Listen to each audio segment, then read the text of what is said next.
It was the longest war in U.S. history, spanning an era that saw the Alamo, the Mexican-American War, and the Civil War come and go. It was the 60 years of ongoing battles, fights, and raids that took place between the Great Plains nomadic horse warriors and settlers, traders, and the United States military. With as many as 20,000 casualties on each side, it made the wild, wild West a dangerous and violent place. It is simply called the Indian Wars.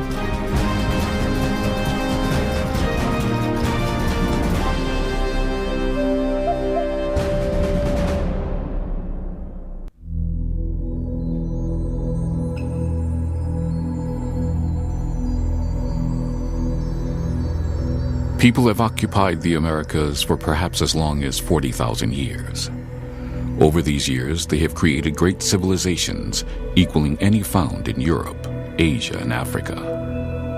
In North America, Paleo-Indians hunted the mammoths and mastodons. They were replaced by archaic Indians who lived from 5000 to 1000 BC. They left behind remarkable cave art. In at least one instance, they hunted bison, the species known as the American buffalo, by driving them into kill sites on the eastern Colorado plains. But these hunter-gatherers were moving towards becoming agricultural societies. Prior to the arrival of Europeans in 1492, the transition to agrarian cultures had been nearly completed. Indian nations extended across North America. A network of cities flourished as a part of a mound-building culture in the east. In the southwest, the Anasazi and their contemporary cultures built equally remarkable dwellings. Then in the historical blink of an eye, they all disappeared and were replaced by the configuration of tribes in place at the start of the 17th century, many of which then vanished as a result of European diseases and settlement. During this time, the great cities were replaced by small agricultural villages.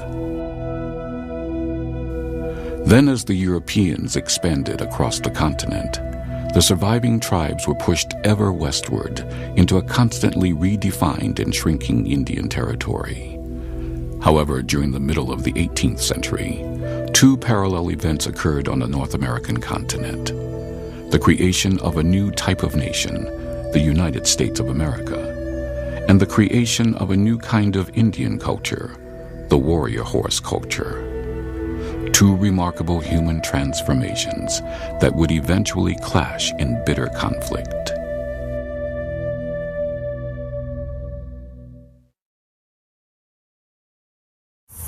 Two large mammal species played an equally critical role in creating the remarkable Plains Indians culture. One was the horse, an animal brought to the New World by the Europeans. The other, a member of the cattle family, was the American buffalo, indigenous to the continent. The American buffalo can trace its ancestry back to the Pleistocene era, when its relatives roamed among the mastodons, mammoths, giant wolves, and lions. In fact, the buffalo is the lone survivor from that ancient time. A herd animal, the buffalo is covered with long, dark brown woolly hair. It has a massive head, high humped shoulders, and a tufted tail. Fully grown, buffaloes are 5 to 6 feet high at the shoulders and can weigh as much as a ton. Like other members of the cattle family, they thrive on grasses. Prior to the 1800s, it is estimated that the buffalo population ranged somewhere between 60 to 80 million. They were found wherever prairie grasses grew, from Canada to Texas, and from the Rockies to Ohio and Kentucky. It was said that when one of the vast herds moved through an area, it kicked up a cloud of dust, darkening the sky. For 10,000 years, buffalo had been hunted on foot by the Native American tribes, but were never the principal source of food and material for the Indian, as the deer or elk were. That changed with the arrival of the Europeans and their horses.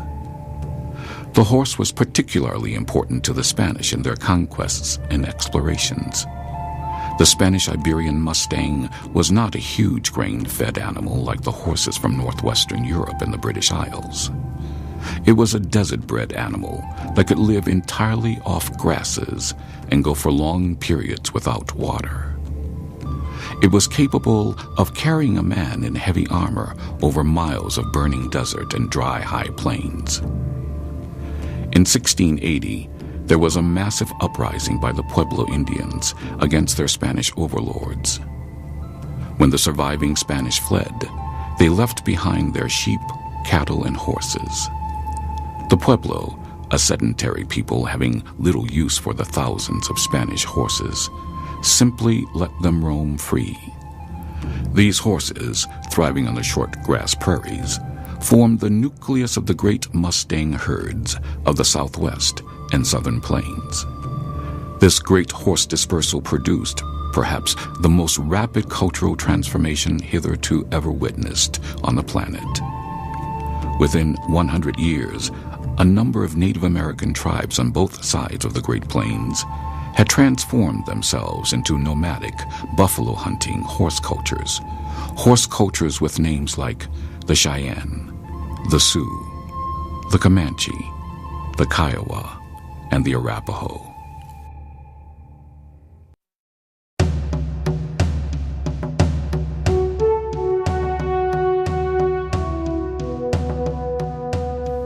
"100 years after the great horse dispersal started, most of the remaining North American tribes had horses, but only a few tried the grand economic experiment of developing a true nomadic horse culture. At the same time, the short grass prairie offered a huge unoccupied region for expansion. While unfit for permanent settlement, it was ideal for any group that moved easily with the wanderings of the millions of buffalo. The horse provided the vehicle, and the buffalo provided a virtually inexhaustible supply of high-quality protein, giving the tribes willing to venture onto the plains the chance for rapid population growth. Each of these tribes has a unique story of its transformation into a horse culture. The why has long been lost, but the journey has been recorded.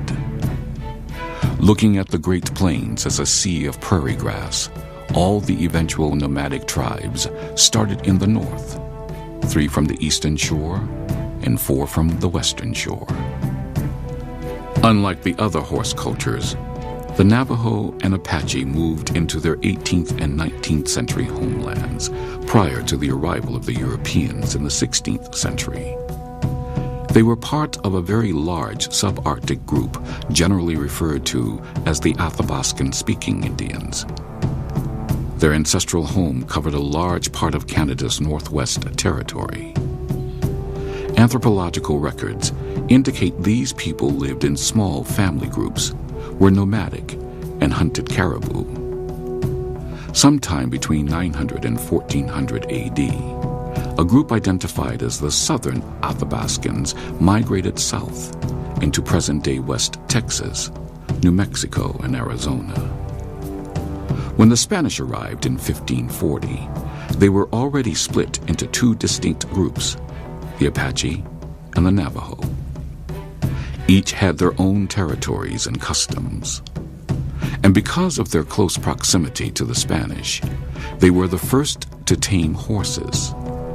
In fact, in 1659, the Navajo were the first Indians to attack Europeans using horses. At the same time, their Apache relatives used the horse for food and as a beast of burden. The Navajo were more settled than the Apache. Like most tribes who had names for themselves, such as the True Ones, Only Ones, Real People, and Human Beings, the Navajo referred to themselves as Diné, meaning the people. They lived in permanent dwellings known as hogans. These 8-sided buildings were perfect for the desert Southwest, remaining hot in the winter and cool in the summer. Capturing horses, sheep, and goats from the Spanish, the Navajo established herds of their own. They became excellent weavers, and their rugs and blankets became highly valued trade goods. The most important person in the Navajo family was the woman, who owned the land, the home, and the livestock. All Navajo life centered around the family, including religious ceremonies. One of the most important was a healing ceremony known as the Night Way. In this ceremony, the Navajo used sand paintings like this one to heal the sick. Shamans, called singers, created these sacred pictures using crushed rock of many colors.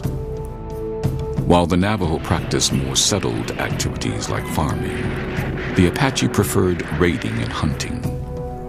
Indeed, the Apache moved seasonally with the antelope, elk, deer, and buffalo. Traveling in small groups or as individual families, they would set up a circular hut known as a wickiup. Each wickiup housed a family. From these camps, the Apache raided the Spanish or other tribes, capturing sheep and goats, which they ate, and mustangs, which they used primarily as pack horses. The Apache, though they numbered less than 5,000, were among the most warlike of the Indians and had long-running feuds with almost every other tribe of the southern plains and desert Southwest. They formed no religious institutions, but looked for spirituality in everyday life. The famous Chiricahua leader Geronimo, who was also a healer, explained, "We had no churches, no Sabbath day, no holidays, and yet we worshipped. Sometimes the whole tribe would assemble to sing and pray. Sometimes in a smaller number, perhaps only 2 or 3. Sometimes an aged person prayed for all of us." Unlike later arrivals to the plains, neither the Apache nor the Navajo formed any significant military alliances with other tribes.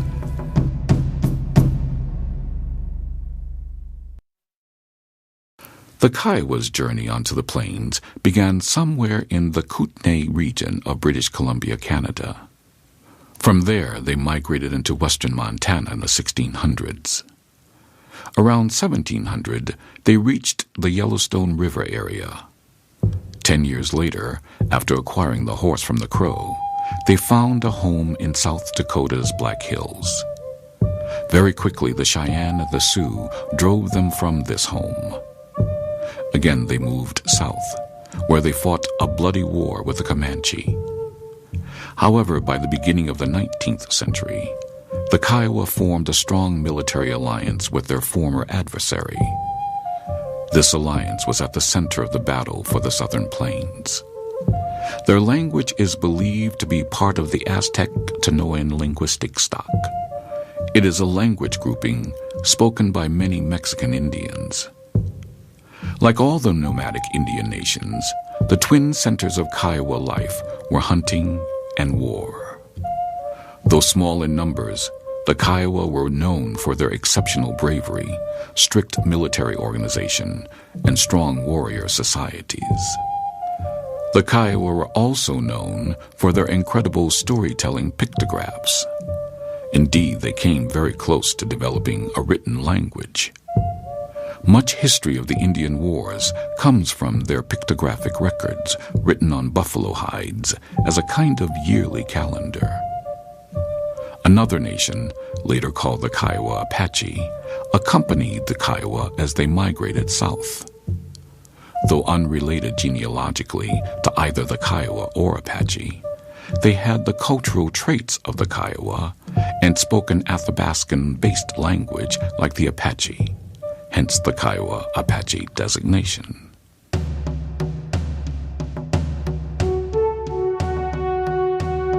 Their Uto-Aztecan language places the Comanche as part of the Shoshone Nation that occupied a large part of the Great Basin area of Wyoming, Utah, and Nevada. Sometime in the 17th century, a small band of Shoshone from the mountainous region of Wyoming migrated south along the Rocky Mountains. Around 1700, they acquired horses and by 1720, they were in present-day Kansas. By this time, they had become the finest horse breeders on the plains, owning the largest and richest herds of Indian ponies in the West. For the next 150 years, the Comanche would lord over the most expansive Native American empire the continent would ever see. Master horse warriors, the Comanche fought and defeated the Apache and the Spanish. It is said that the Comanche killed more whites than any other Indian tribe. Eventually, they formed military alliances with the Kiowa and the Southern Arapaho and the Southern Cheyenne. Although the Comanche controlled a large empire that stretched across the southern plains, they were less organized socially than their Kiowa allies, but organized in small bands of 100 or so warriors. The Comanche rivaled the Spanish conquistadors in wealth and power. Like the Spanish, they were also slave traders and profit seekers. Of all the Plains nations, the Comanche were the most open to new ideas. It was perhaps their greatest strength. According to historians Joseph Cash and Gerald Wolfe in their book The Comanche People, the Comanche, by bringing in captives from so many different groups, kept their nation vigorous and far-seeing. But while the Comanche were far-seeing, they also recognized the value of the old traditions, such as using spider webs to tell when a storm was approaching, thus enabling them to use the weather to their advantage during raids or hunting. A second group of Indians moved onto the plains, not from the northwest as did the Apache, Navajo, Kiowa, and Comanche, but from the northeast.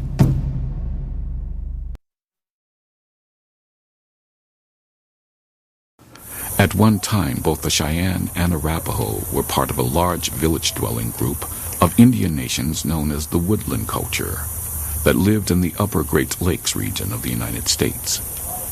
The Cheyenne and Arapaho were both Algonquin-speaking people. The exact ancestral homeland of the Arapaho is unknown, but many believe they once lived along the banks of the Red River between the border of North Dakota and Minnesota. Sometime in the 1700s, the Arapaho arrived near the headwaters of the Missouri River. From the headwaters of the Missouri, the Arapaho pushed south towards the Black Hills. Though they made a military and economic alliance with the Cheyenne, they warred with the rest of the Plains tribes, including the Sioux, Pawnee, Comanche, and the Shoshone.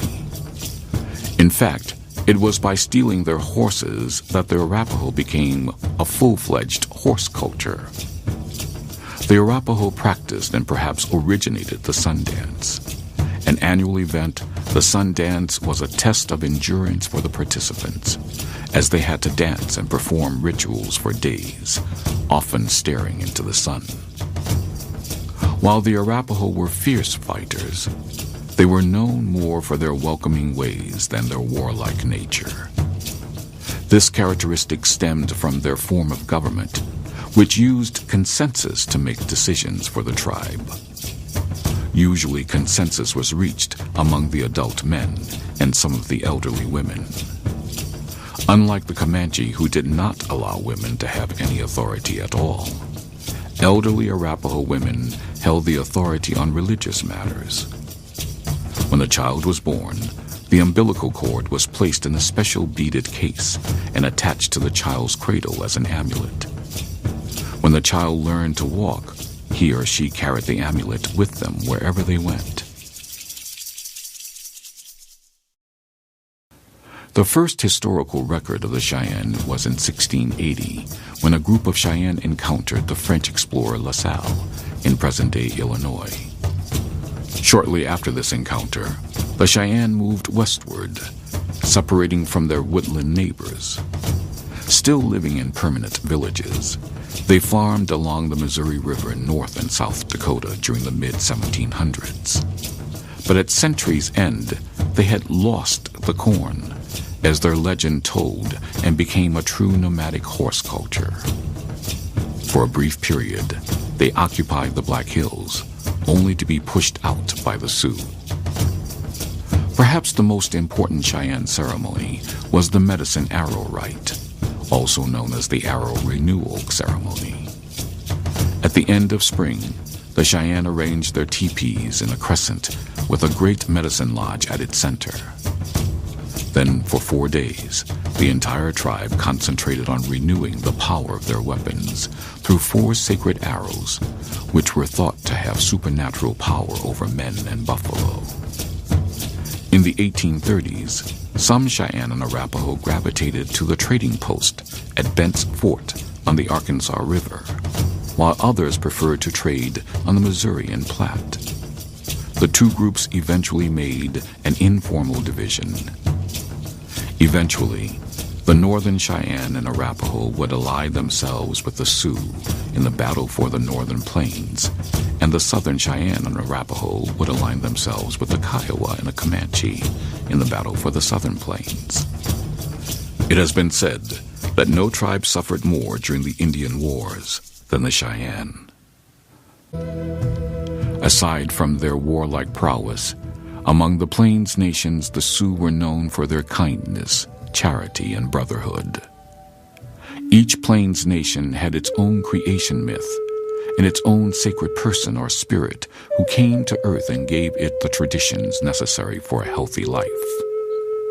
According to Sioux legend, a white buffalo maiden came to them, bearing a pipe and instructions on how to live. The pipe represented the covenant between the Sioux and the buffalo. Like the Kiowa, the Sioux kept a pictographic record of their history known as the Winter Count. Drawn on buffalo skins, it recorded the momentous events of the year with a single picture. 3 other tribes became expert horsemen living at the edges of the Great Plains. They were the Crow, the Blackfeet, and the Pawnee. While they participated in the Indian Wars, they never developed a true nomadic lifestyle. By the start of the sustained fighting that culminated in the final phase of the Indian Wars, the Plains Indian tribes had settled into stable territories.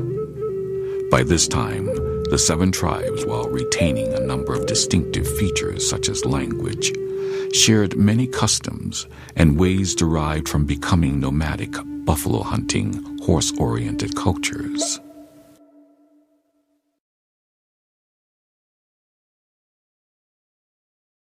There was no more dramatic sight on the plains than hundreds of teepees silhouetted against the setting sun.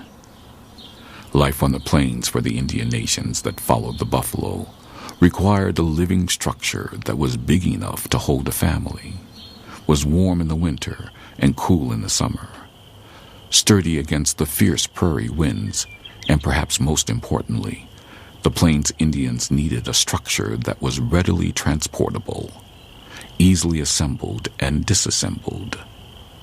The teepee fit these needs perfectly. In the Sioux language, teepee meant dwelling. The Upper Great Lakes tribes had smaller versions of the teepees seen in historic photographs. Teepee size for those early Indians was restricted by the lack of carrying capacity of the domestic dogs that were used for transportation. That restriction was removed with the arrival of the horse. The materials for a teepee came from the buffalo and the lodge poles cut from pine woods. Gathering these materials, hunting the buffalo, and cutting and trimming the lodge poles was done by the men. The rest of the work was done by the women.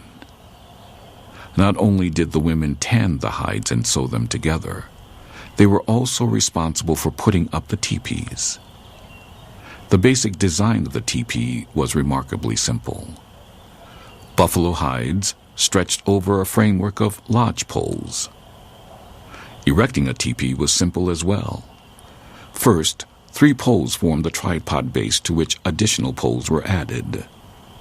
When this was done, the cover, perhaps made up of as many as 20 buffalo hides, was lifted into place and secured at the top. The bottom edge was pegged to the ground, and the entrance flap was put in place with more wooden pegs. The last two poles were used to control the smoke flaps.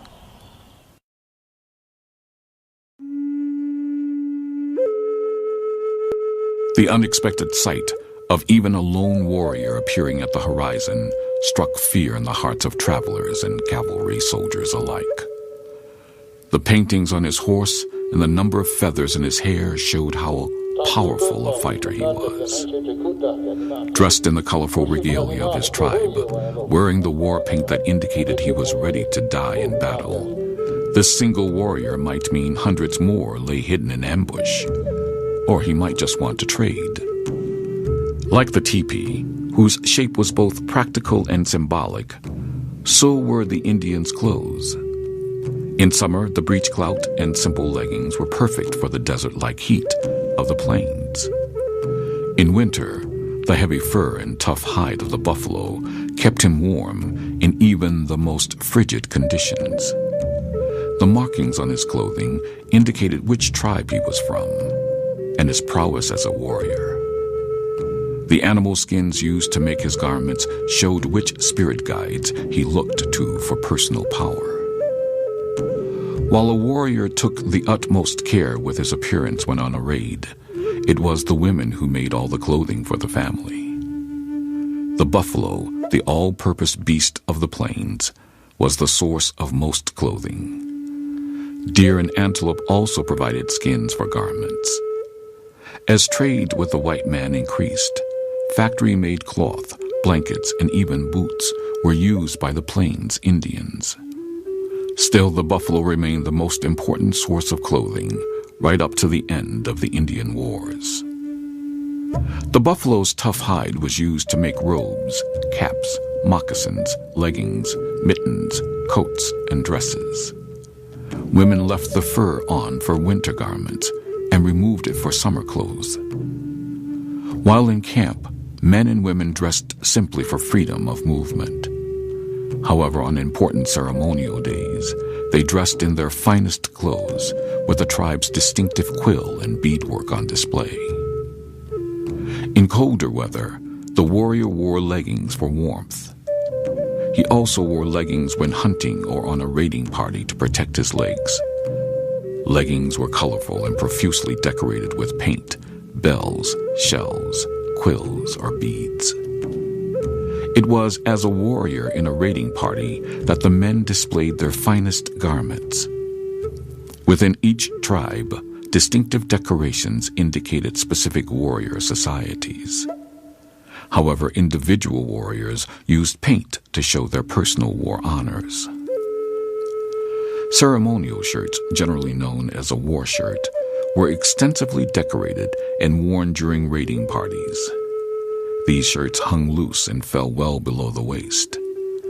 The northern tribes, such as the Sioux, had the most glorious war shirts. The Arapaho, Cheyenne, and Kiowa painted celestial symbols on their war shirts. Generally, the southern tribes were less adorned. An Indian's hair was deemed directly related to the soul, and as such was treated as an adornment. While on a raid, it was often decorated with beads and colors to make it distinctive.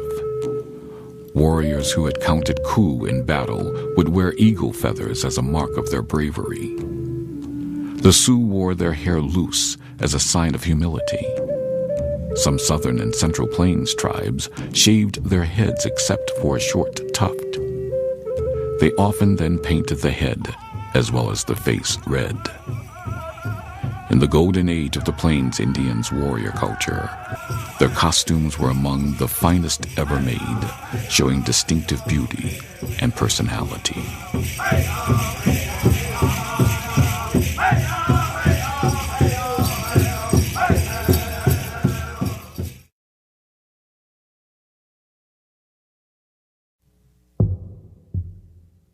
It was the well-ordered social structure of the 7 Indian nations that enabled them to thrive in the harsh environment of the plains and desert, and battle the U.S. military to a standstill for nearly 40 years.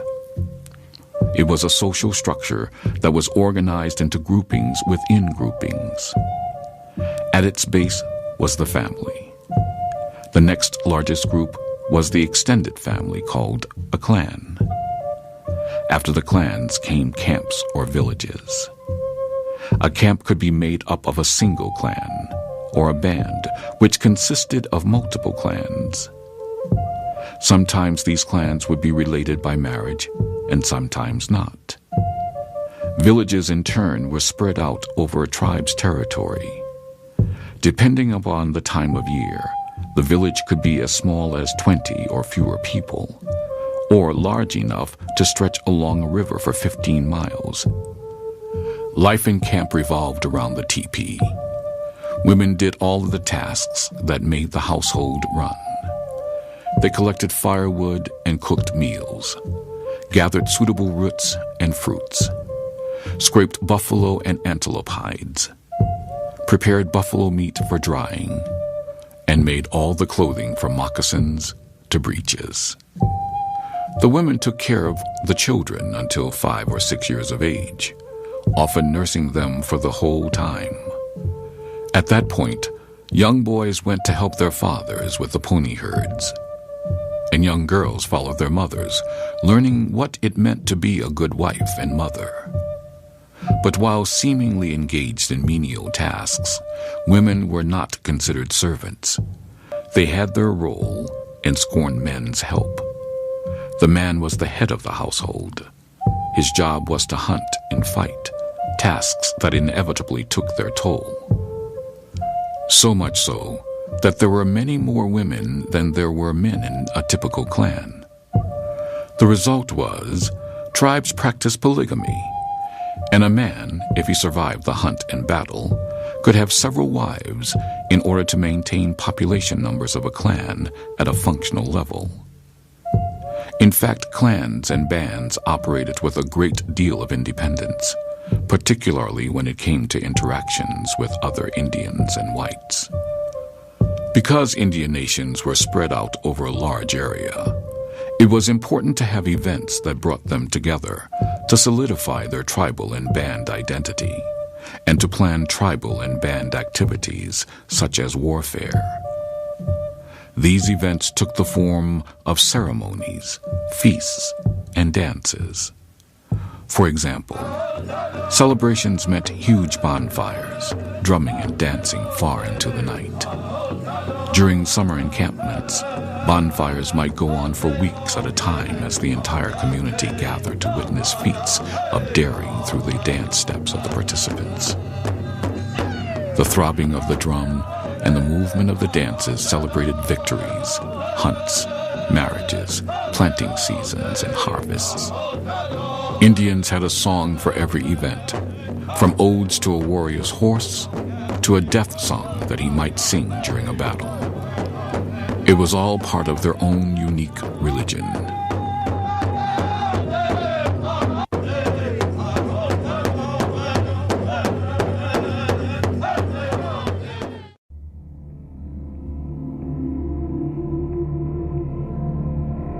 To the Plains Indians, everything in the world served a purpose in their lives. The sun, the mountains, the animals, the rivers, the trees. Everything in a warrior's natural environment had a connection to the Creator, and therefore was filled with its own mysterious force. God, or the Creator, or the Great Spirit, was not separate from the earth. This meant everything was sacred. The many rituals and ceremonies of the tribe connected its members to the earth and everything in it, as well as to the Creator of all things. As a result, the Plains Indians believed that they could, through ritual, directly connect and participate with God, or the spirit world. The most important ritual for every warrior was the vision quest. The quest lasted from 2 to 4 days and included fasting, staying awake, and crying for help from the spirits.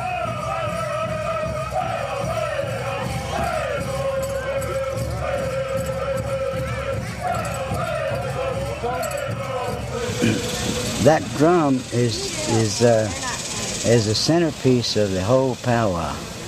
It's like the earth. The earth is round, and everything in that circle, it touches. When you go in, like we are like now, you go in, you come into this, but when it closes up, you can't see here or anything. So what's going to happen? Once somebody tells you, you're in your mother's womb, and you have no clothes, you're naked. So when you go out, when this opens up, you don't run out, you're going to crawl out, I guarantee you, because of what happened in here. So when you crawl out like when you were a baby, see. So when you take the water and spit it on yourself, you take everything and put it back in it, so you start anew. Vision quests were used by warriors to provide them with a direct link to the spiritual world and to aid them in finding supernatural protection. The dance and the beating of the drum were, and still are, of great importance to the Plains Indians. By 1840, economic and social transformation of the Plains Indians from agricultural and sedentary societies to nomadic warrior hunters was complete. The military alliances among the tribes and their territories would not change over the next 50-year span on the plains. This period was called the Indian Wars.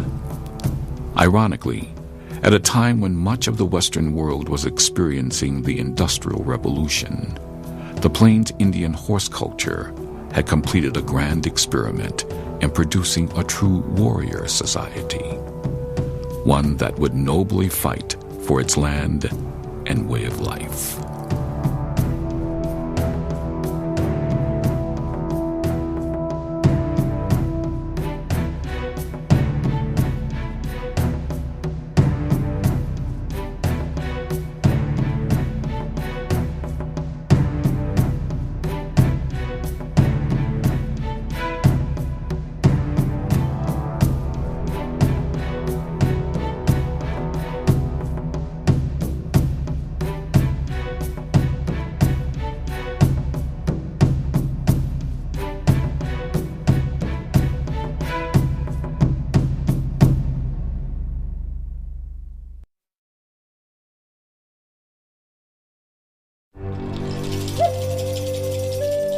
It was the longest war in U.S. history, spanning an era that saw the Alamo, the Mexican-American War, and the Civil War come and go. It was the 60 years of ongoing battles, fights, and raids that took place between the Great Plains nomadic horse warriors and settlers, traders, and the United States military. With as many as 20,000 casualties on each side, it made the wild, wild West a dangerous and violent place. It is simply called the Indian Wars.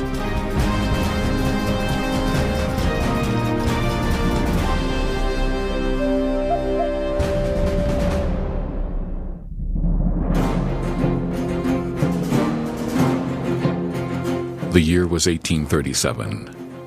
Martin Van Buren was in the White House. The famous Santa Fe Trail busily carried traders to New Mexico, and the fledgling Oregon Trail transported a few settlers and missionaries to Oregon country.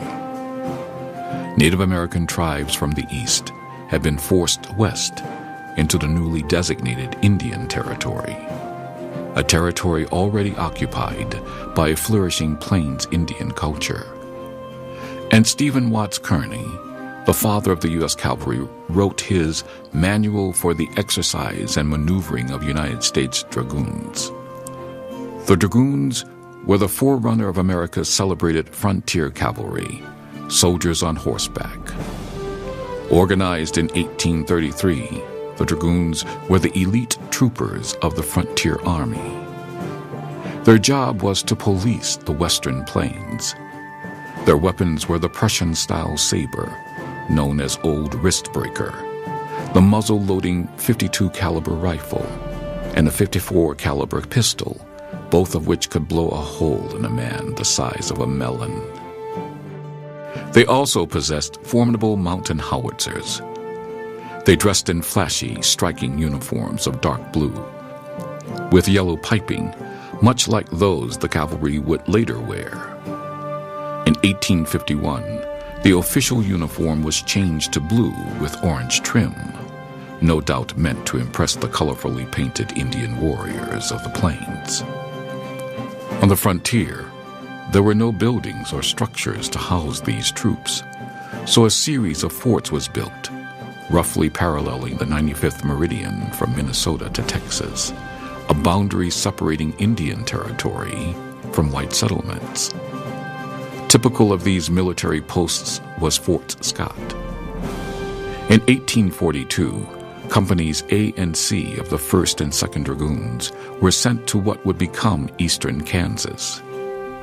Assisted by only a handful of artisans and using local resources, their first task was to build the fort they were to occupy. The men completed the post in 1846 for a mere $32,000. Like most large military posts on the western frontier, Fort Scott was not enclosed by walls and resembled a village more than a traditional fort. A large parade ground formed the fort's nucleus, and at its center flew the American flag.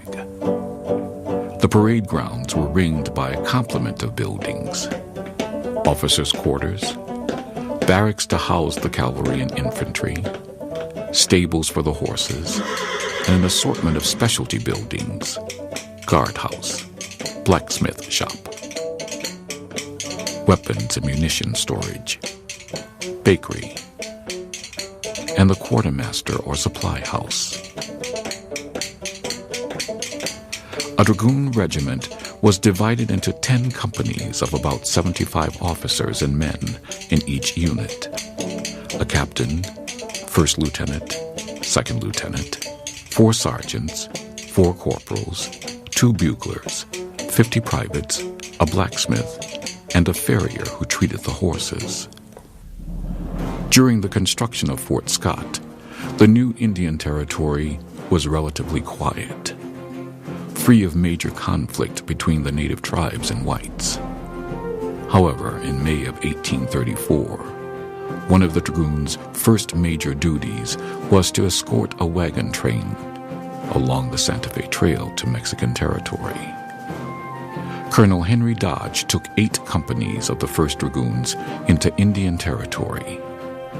In June, he recovered a white captive and conducted the first major conference with the heretofore nearly unknown Comanche and Kiowa tribes.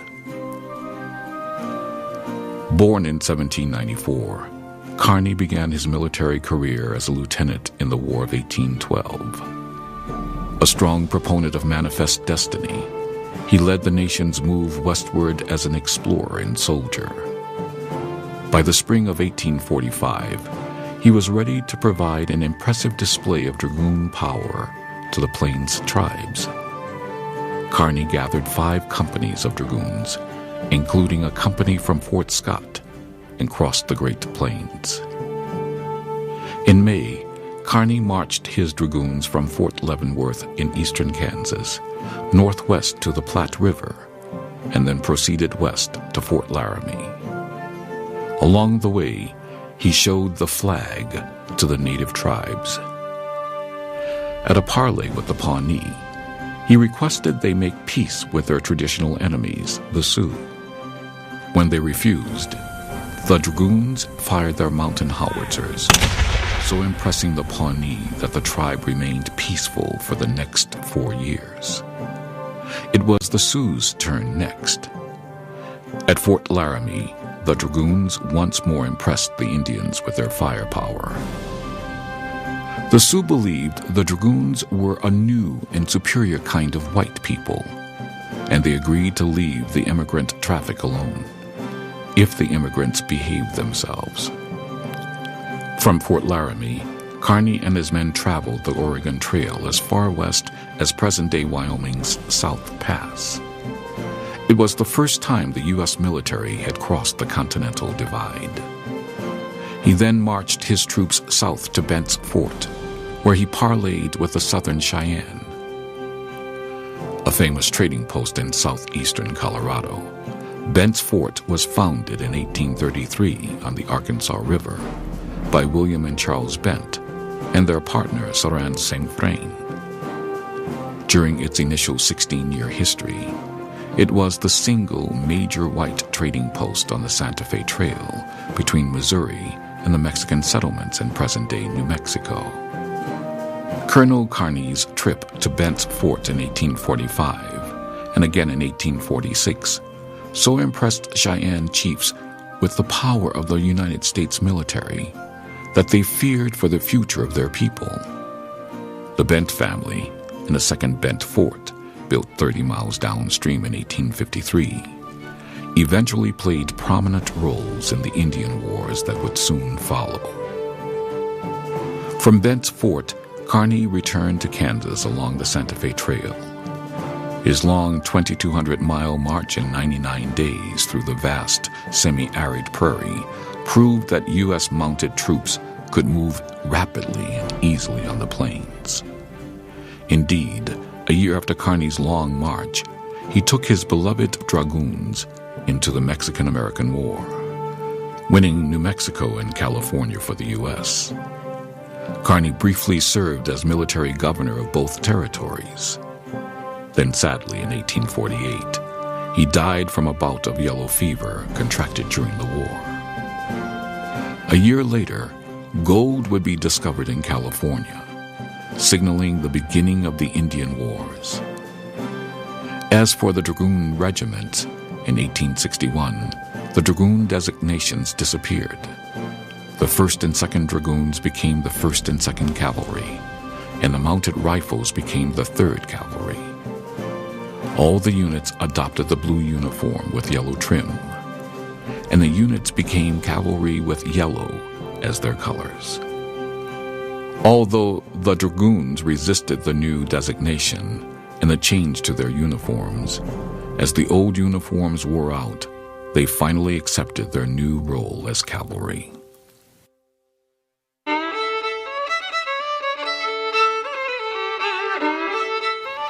The Mexican-American War was a turning point for the U.S. military.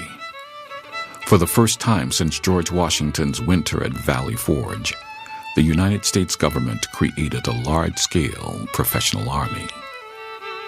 After the Mexican-American War, America was a continental nation extending from the Atlantic to the Pacific, and the land along the Pacific coast is where Americans wanted to go. To the gold fields near San Francisco and the fertile farming valleys in Oregon. In the massive push to the Pacific coast, miners and settlers would have to traverse Indian country along the many overland trails. 50,000 immigrants traveled the Oregon Trail in 1850 alone. With over 200,000 Indians on the plains, Washington believed it had a duty to protect its traveling citizens. As a result, Congress authorized the War Department to construct a string of forts and outposts along the overland trails. By 1854, it had built over 50 garrisons. However, typical of Washington's approach to the Indian Wars, it sorely undermanned them with a mere 7,800 soldiers. The jewel of the northern system of forts was not built, but acquired. It was Fort Laramie in eastern Wyoming.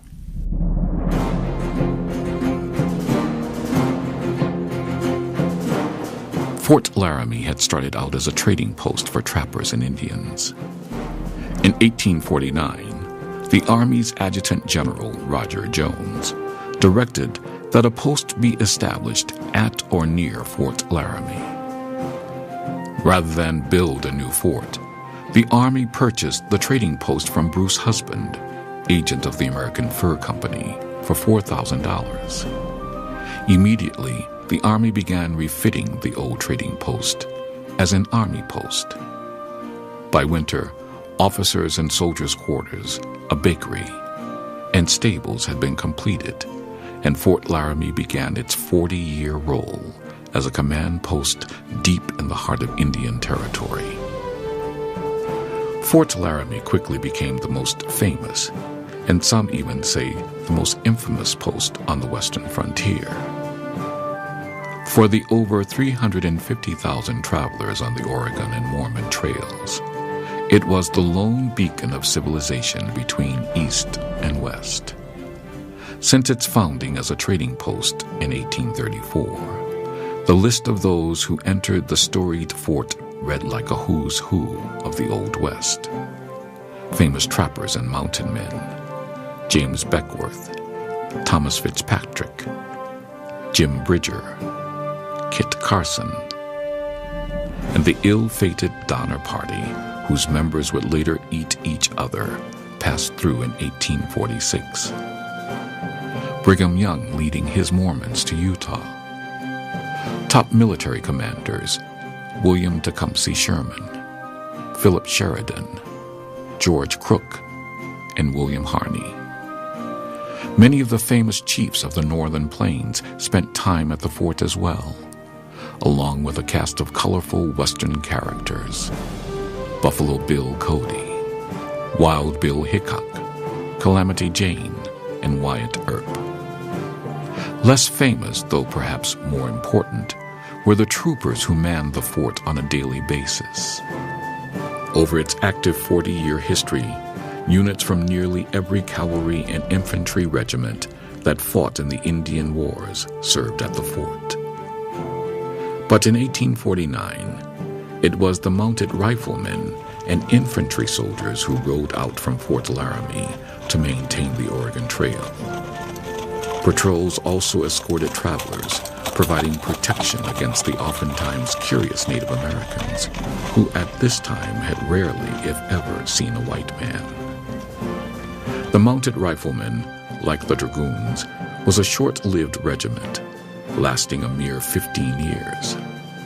They rode horses, dismounted, and then fought from the ground with their rifles. These unique riflemen served at Fort Laramie until the Civil War, when the regiment was redesignated the 3rd Cavalry. The simplest way for the men of these companies to do their mandated job of policing the trails in the 1850s was not through their weapons, but through the peace pipe, creating an agreement or a treaty that allowed the immigrants to pass peacefully through Indian territory.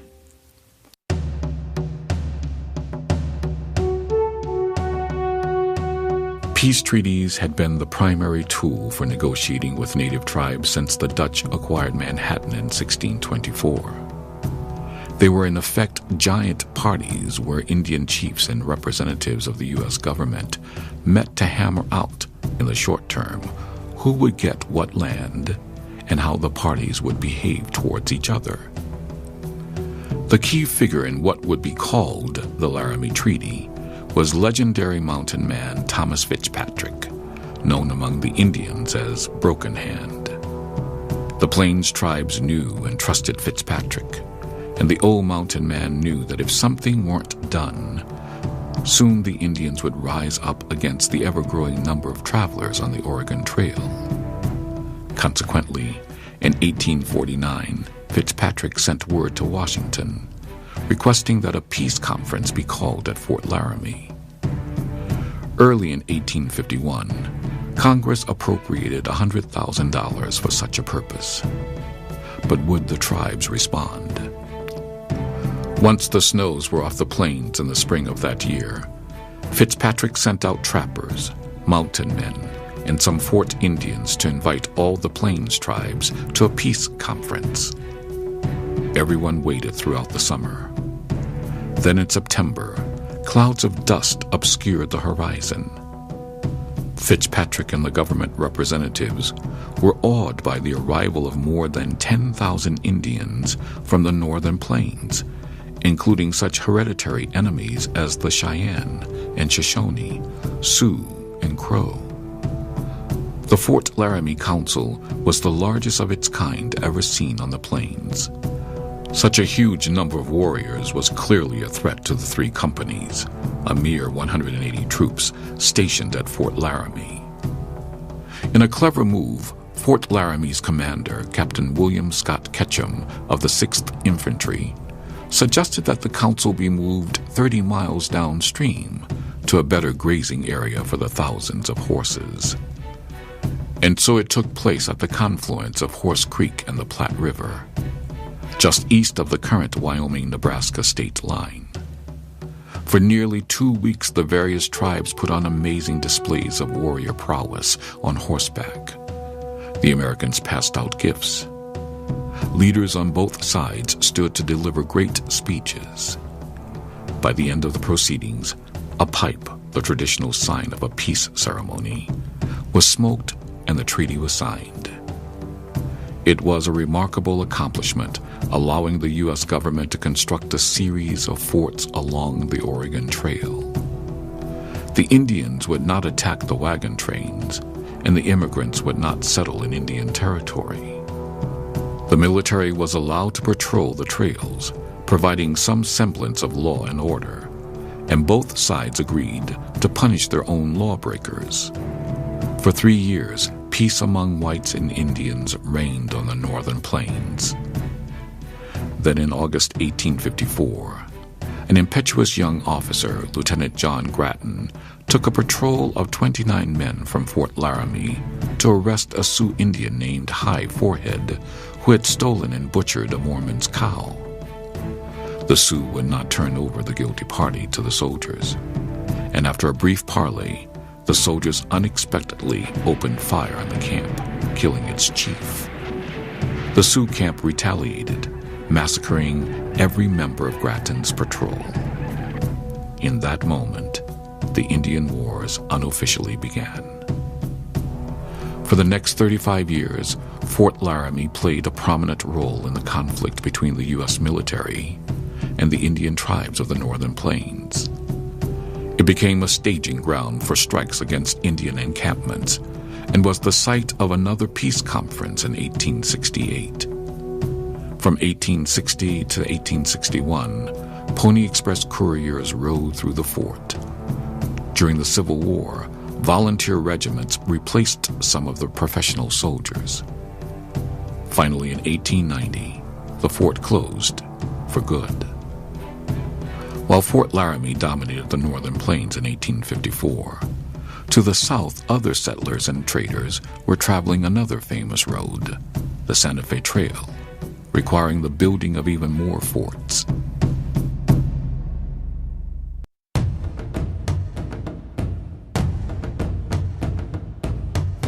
While the northern tribes had fewer encounters with whites before the 1850s, the southern Indians, Kiowa, Comanche, Navajo, and Apache, had a long, violent history of conflict with Europeans.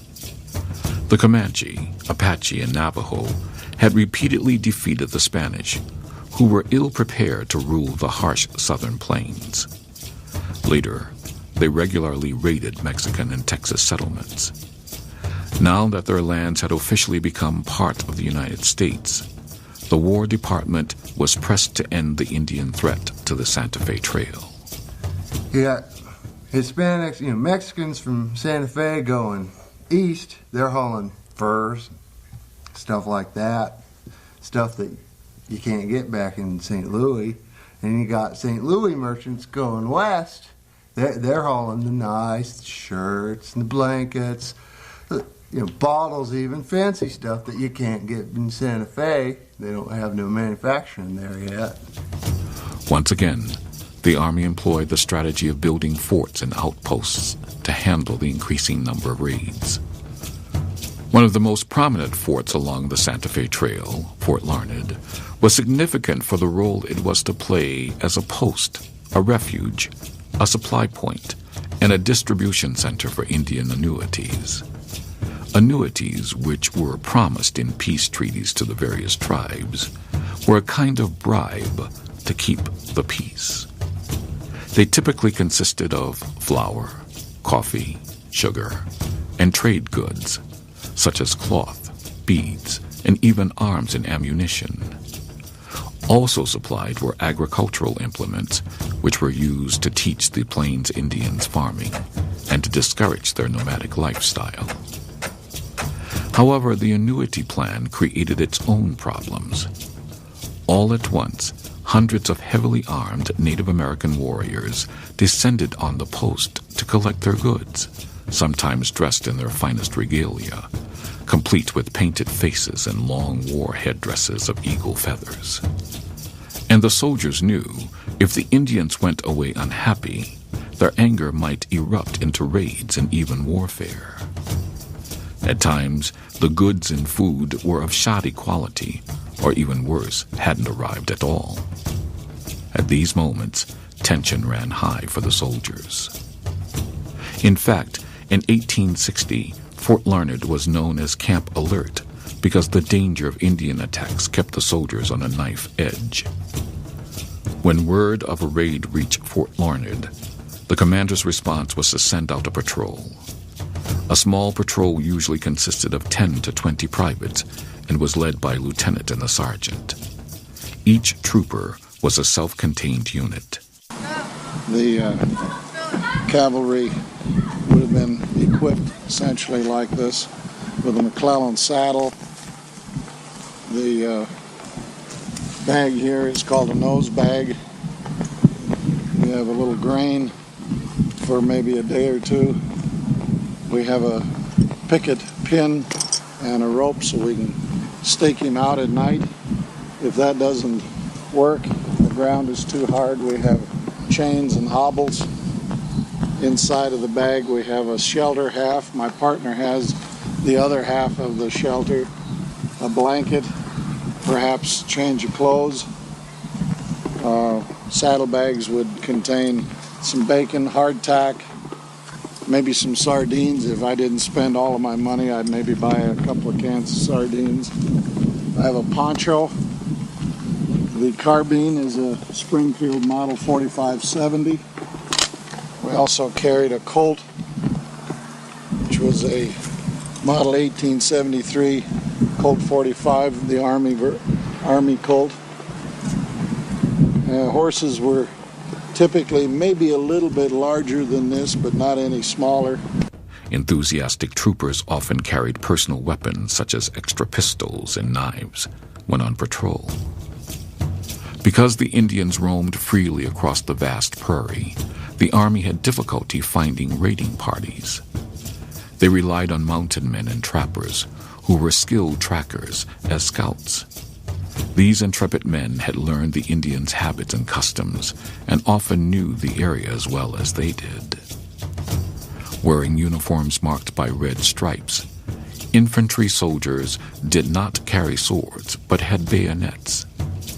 Their standard rifles, usually a .58 caliber muzzle-loading musket, were longer ranged than the cavalry's arms and laid down a better field of killing fire. Then in 1861, everything changed. The Civil War erupted, and the military, long neglected, took center stage. Everything military was overhauled. Training, weapons, leadership, and strategies all were vastly improved. At first, the Western garrison suffered. Volunteer units replaced most of Fort Larned's professional soldiers. But when Indian raids threatened critical supplies carried along the Santa Fe Trail, the Union sent 2 companies of cavalry to Fort Larned, and the trail once more became quiet until 1864, when a much-anticipated Indian uprising swept the prairie. Trade along the trail was paralyzed that summer and fall. As a result, larger, more punitive expeditions were sent out from Fort Larned and Fort Lyon. The U.S. military was about to begin a new phase of Indian fighting on the plains. Different tactics, as perfected by Kit Carson during the Army's campaign against the Navajo, would be used. It was also a time when forts, such as Larned, transitioned from havens for travelers to battle stations and supply centers for the new extended field campaigns.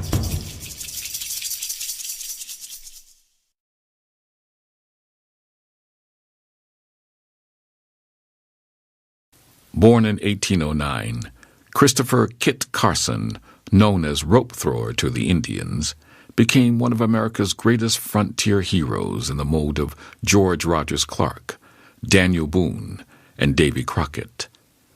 At the age of 16, he left home and started trapping, eventually becoming a legendary mountain man. His explorations led him the length of the Rocky Mountains into California. It was a time when few men survived the rugged travel through the mountains and deserts of the West. However, Carson had learned the ways of the Indians. By the time he was 40, his exploits were the tales told in salons of eastern cities. An unusual man along the rough and tumble community of mountain men, Carson, according to fellow trappers, was clean as a hound's tooth, and a man whose word was as sure as the sun coming up. He would soon become one of the pivotal commanders in the Indian Wars. The Navajo were a warrior culture that occupied the canyonlands of present-day New Mexico and Arizona. They had become a horse society before the famous nomadic tribes exploded onto the plains. After the Mexican-American War, the Navajo were in constant conflict with the United States military. In 1860, the Navajo chiefs Manuelito and Barboncito gathered 1,000 warriors and attacked Fort Defiance. The fighting was hand-to-hand, and the Navajo very nearly succeeded in capturing it. But when the dust settled, the army decided that it had to make an example of the Navajo in order to teach the desert Indians that they could not attack American soldiers. All-out war fell upon the tribe. For a year, U.S. Army Colonel Edward Canby chased after the elusive Navajo, but could not capture them. When the Civil War broke out a year later, the Navajo were temporarily forgotten. But in 1862, Union Brigadier General James Carleton led a force of men from California to fight Confederate troops. But by the time he arrived, the rebels were already retreating. Carleton turned his attention to the Navajo, determined to subdue them, completing what the Army couldn't do in the years before the Civil War. Carleton sought the help of Kit Carson, a longtime friend of the Navajo. Carson had been appointed a colonel in the 1st New Mexico Infantry in September 1861. Carson understood the Navajo. He had wintered with them, fought with them, and hunted with them. When Manuelito and others spurned his offers of peace, he knew the only way to victory was to destroy their farms and villages. No more peace treaties, no more retaliatory patrols. Instead, search them out and destroy them. So Carson, the one-time ally of the Navajo, began his scorched earth policy, destroying their fields, their crops, their livestock, and orchards. Within only a few months, the Navajo, starving and dressed in rags, surrendered and were sent to Bosque Redondo Reservation on the Pecos River, far from their homeland.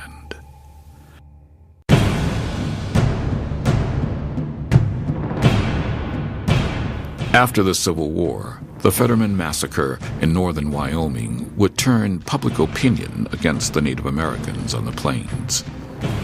In 1866, a war party of Sioux, led by High Backbone, lured a cavalry patrol of 80 men out of Fort Phil Kearny. The patrol, commanded by Captain William J. Fetterman, was ambushed, and all his men, including himself, were killed. Scalping and mutilation followed. Shocked and outraged, Americans demanded something be done. From the United States government point of view, the Plains Indians could no longer be allowed to live their nomadic lifestyle. For the whites, one disturbing facet of the Indian Wars was the Indian tactic of random raiding and killing. Rather than attacking the whites who had actually injured them, they took out their anger by raiding any available homesteads, wagon trains, or military patrols. Innocent settlers and travelers were terrified by the threat of their families being tortured and mutilated. A new approach was needed. The old military tactic of punishing the actual perpetrators of raids would never end the problem, since the guilty raiders could seldom be located. They needed to eliminate the threat at the source, find the Indian villages and destroy them, capture or kill their ponies, and exterminate their primary food sources. This was what Kit Carson had so successfully done with the Navajo in the mid-1860s. 2 hardened Civil War veterans were put in charge of the operation and further developed a total war strategy of eliminating the Indian problem once and for all. These 2 veterans were General Philip Sheridan and General William Tecumseh Sherman. William Tecumseh Sherman was one of the most celebrated generals of the Civil War and a man of military vision. In 1864, he was the first to apply total war to the rebellious southern states as Carson had once done a year earlier. Born in Lancaster, Ohio in 1820, he graduated from West Point, 6th in his class. Like many Union generals, Sherman had participated in the Mexican-American War, then rose to his highest distinction fighting the Confederates. Born in Albany, New York in 1831, Sheridan also grew up in Ohio. He attended West Point and graduated near the bottom of his class in 1853. Sheridan rose from obscurity to lead the Union's cavalry by war's end. His campaign in the Shenandoah Valley of Virginia smashed the South's most important agricultural region and helped to end the Civil War. Sherman brought his strategy of total war to the plains, and Sheridan refined it. Their shared philosophy of fighting Indians, summed up by Sherman, was simple. All Indians who are not on reservations are hostile and will remain so until killed off. Successfully implementing search and destroy required that the Army execute extensive campaigns with large military forces operating away from forts for weeks, even months.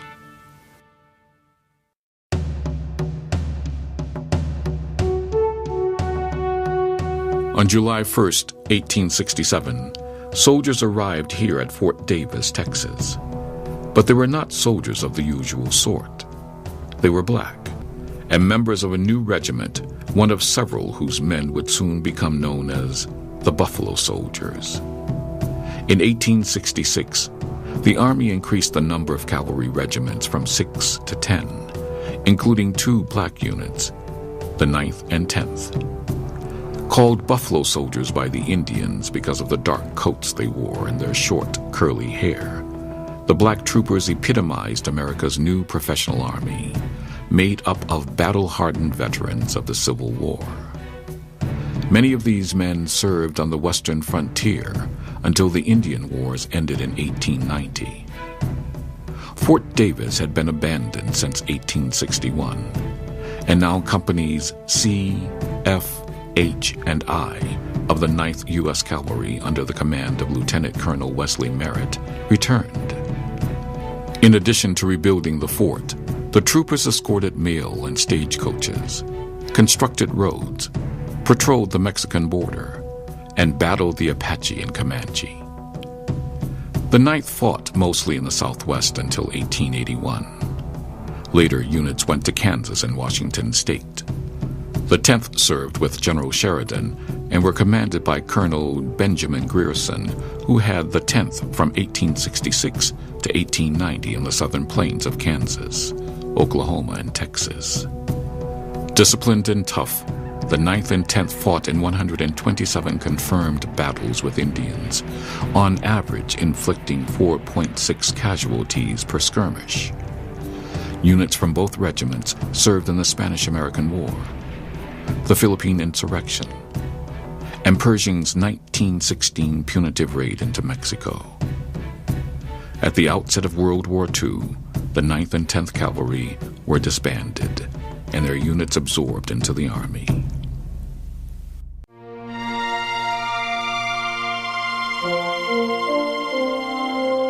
With the tragedy at Wounded Knee in 1890, the need for the cavalry on the plains vanished.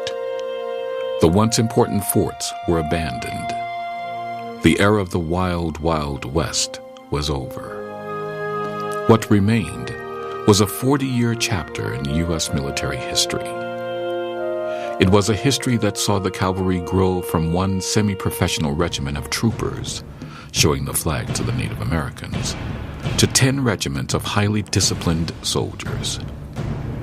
Their weapons changed even more dramatically from the slow-loading ball and powder muskets and pistols to breech-loading metal cartridge carbines and repeating pistols.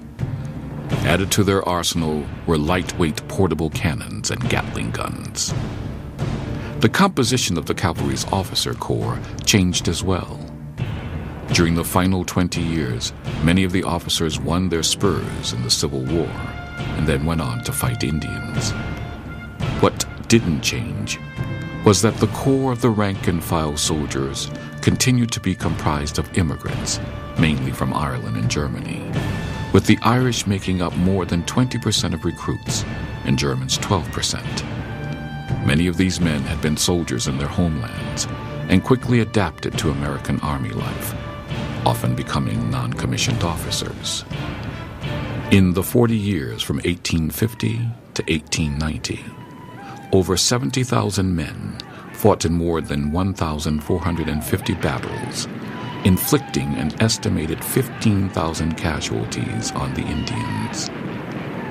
During the same time, the number of troopers and civilians killed and wounded was around 12,000. Incredibly, more than 100 posts had been built on the plains during the Indian Wars. Even though the Indian Wars are long over, the tales of battles and individual valor will be told again and again in books, on the silver screen, and on television. The cavalry would once again arrive in the nick of time to save the day.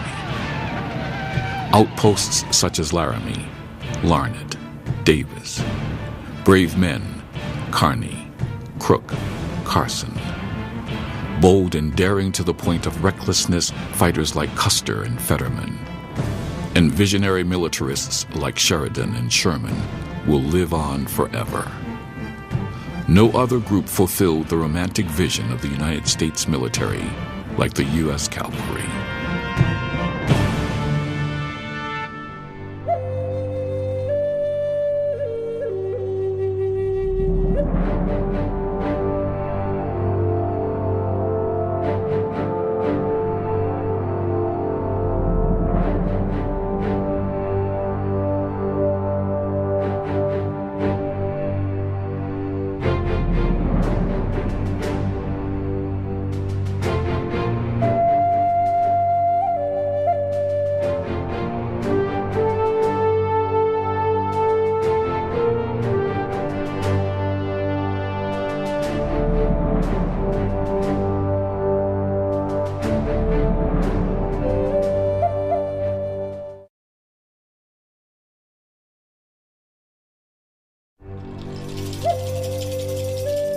It was the longest war in U.S. history, spanning an era that saw the Alamo, the Mexican-American War, and the Civil War come and go.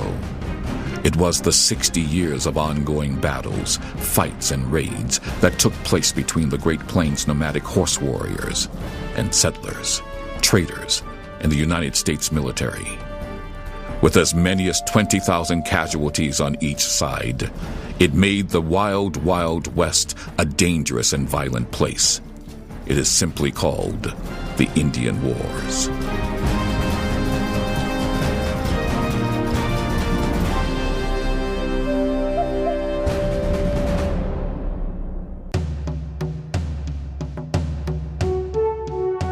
In the battle for the North American continent, between the native peoples and the Euro-Americans, nothing has fueled the emotions and imagination more than the massacres on both sides during the Indian Wars in the second half of the 19th century. However, these were only the final chapter in a bitter 250-year struggle. Prior to colonial settlement along the eastern seaboard, there were many Indian nations distributed throughout what would eventually become the United States of America. 3 important groups controlled the region east of the Appalachian Mountains. First, the Iroquois League held the balance of power in eastern North America until the end of the 18th century. Next, the Powhatan Confederacy held power over the middle and South Atlantic coast, including present-day Virginia, North and South Carolina, and Georgia. The largest group, the Algonquian-speaking tribes, lived both east and west of the Appalachian Mountains. They formed a less powerful group that dominated the Great Lakes region and part of the Mid-Atlantic area. Further to the south and west were the Alabama, Caddo, and Tunica. Many of these tribes initially helped the colonists to thrive in the harsh conditions of North America, often symbolized by the first Thanksgiving in 1621 at Plymouth, Massachusetts. After that, the relationship between the colonists and Indians soon turned confrontational. At first, these hostilities took the form of skirmishes along the frontier, but soon evolved into wars. The first was the Pequot War in 1637. Fought in Connecticut and Rhode Island, it established a pattern for subsequent Native American warfare. When the Pequot refused to give up Indians who had murdered a white trader, the Puritans retaliated by attacking the principal Pequot settlement. Whites burned the village and slaughtered over 500 of its inhabitants. The surviving Pequot were relentlessly pursued until killed or driven out of the area. 40 years later, this strategy was used again in King Philip's War, 1675 through 76, to keep New England colonists from being driven into the sea. King Philip was given the name by the Puritans to a Wampanoag chief, Metacom. Though the Wampanoag were generally peaceful, King Philip resented white intrusions into their territory. In 1675, he led his tribe against the colonies of Plymouth, Massachusetts, Connecticut, and Rhode Island. The Indian raiding parties burned several New England towns, killed and captured hundreds of colonists, and almost succeeded in driving the Europeans out of New England completely. But colonial soldiers finally ended the threat by destroying the Indian villages and killing King Philip. The destructiveness of the war led to the idea that the only good Indian is a dead Indian, long before it was attributed to General Phil Sheridan nearly 200 years later. Perhaps 1,000 colonists lost their lives, and the percentage of loss as compared to the total population made Philip's War the most devastating in American history. Never again would the Native Americans come as close to kicking out the Europeans from North America. Far to the southwest, Spanish priests and settlers pushed into the desert occupied by the Navajo, Apache, and Pueblo. Conquering the Pueblo, the Spanish tried to enslave them and convert them to Christianity. This worked for the better part of the 17th century, until in 1680, a charismatic medicine man, Pope, led the Pueblos in revolt against their Spanish overlords. They slaughtered 400 missionaries and settlers and forced the remaining colonists and their families to flee south to Mexico. It was this rebellion that released the Spanish horse onto the plains. Horses that went on to make up the wild Mustang herds that formed the nucleus of the nomadic Plains Indian warrior horse culture. In 1689, the Spanish came back in force and put down the rebellion, retaking Santa Fe in 1692. But the genie had been released from the bottle. The nomadic warrior culture was already underway.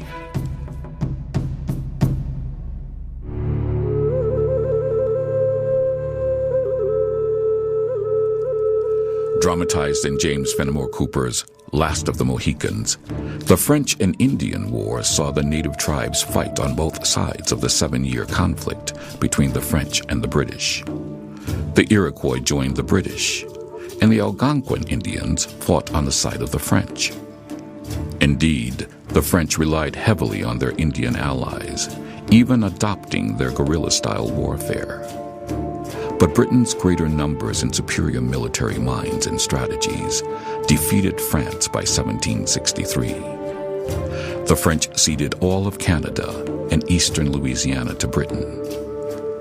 Dismayed at losing their ancestral lands, several Native American nations, under the leadership of Ottawa Chief Pontiac, continued to fight. Pontiac's words showed the determination of the Indians.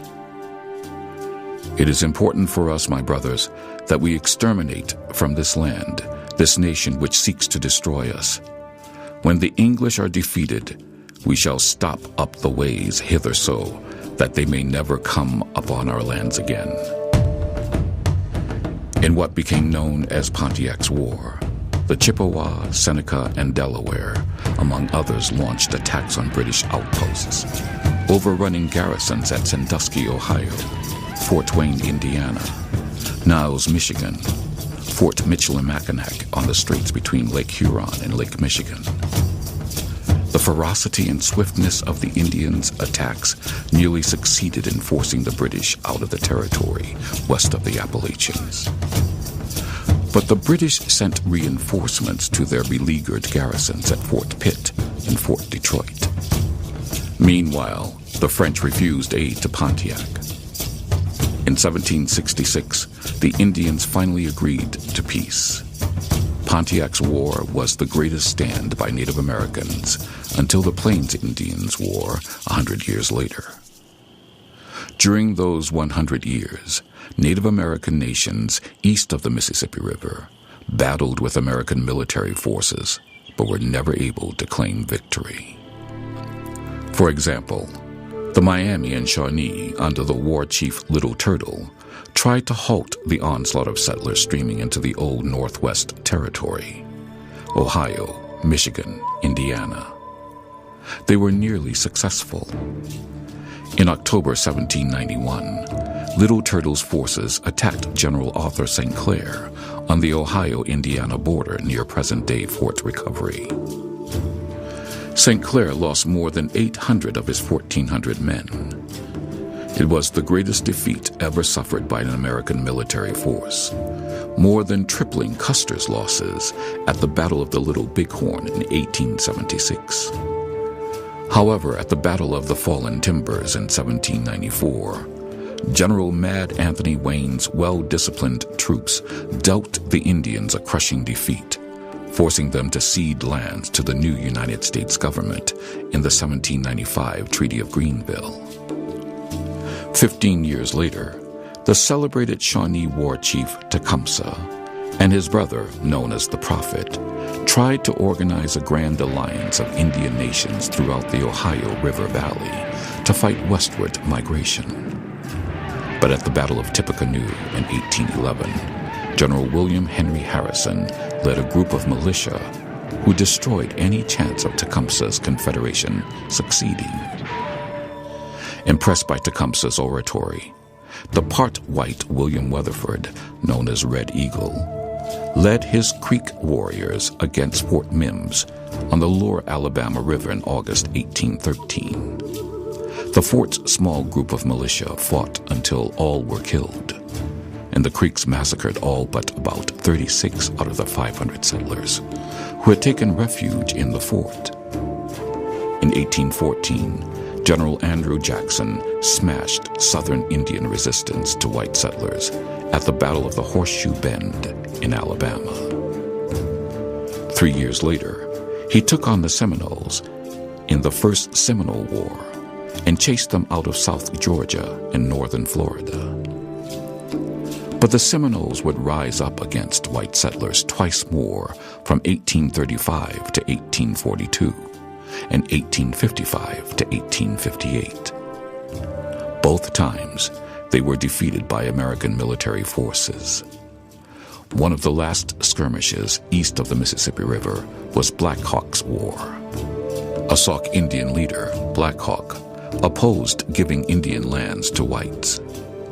For 4 months, in the spring and summer of 1832, he led his band in a fight against American militia until his followers were virtually wiped out at Bad Axe River. By the 1850s, the Indian nations east of the Mississippi River lost their final battles with the U.S. government. However, from the time of the Pueblo uprising to the middle of the 19th century, a new kind of native culture developed on the continent. For the first time, Americans were about to be confronted by a true warrior culture. These were the 7 warrior Indian nations: the Navajo, Apache, the Kiowa, the Comanche, the Arapaho, the Cheyenne, and the Sioux that had migrated into the country's interior.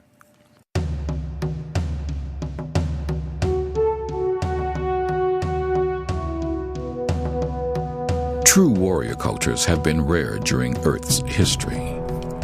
The greatest honor for the one that arose on the American Central Plains was to count coup, or to touch an enemy.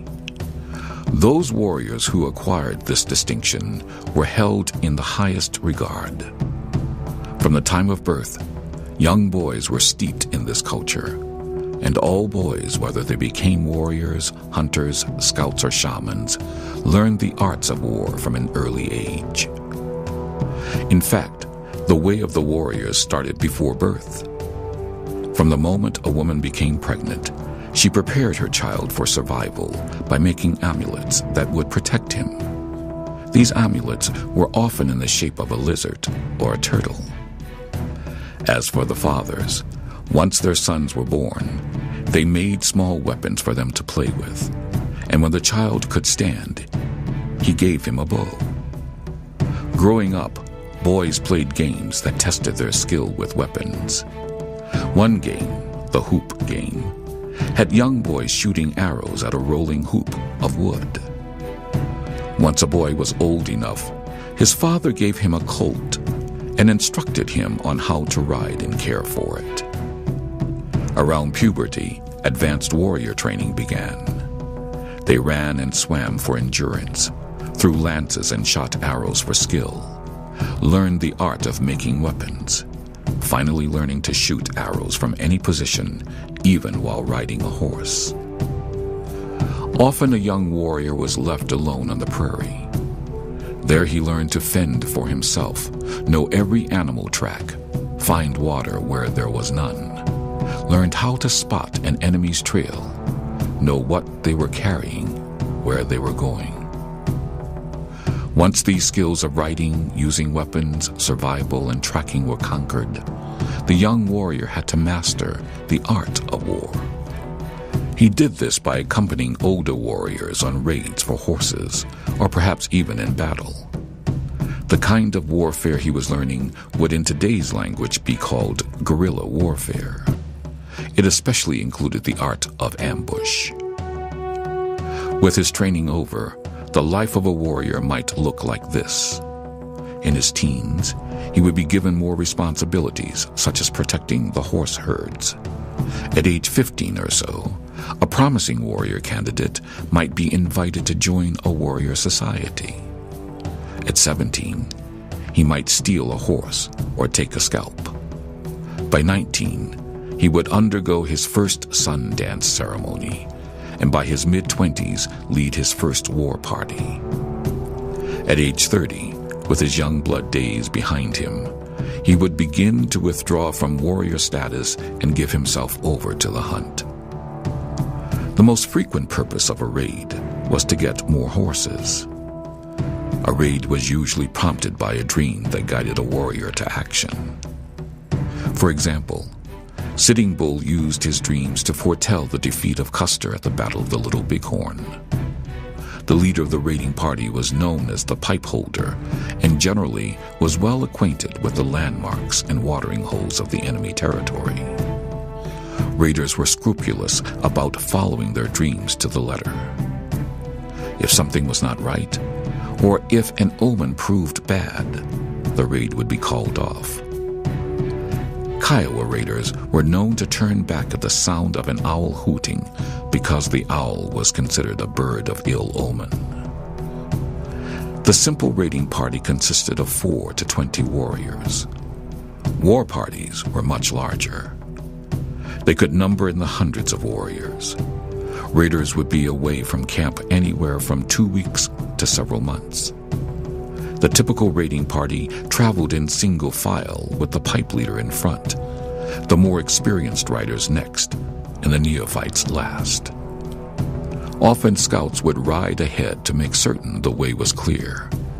Before an attack or ambush, the warriors prepared themselves for battle, donning headdresses and painting their faces.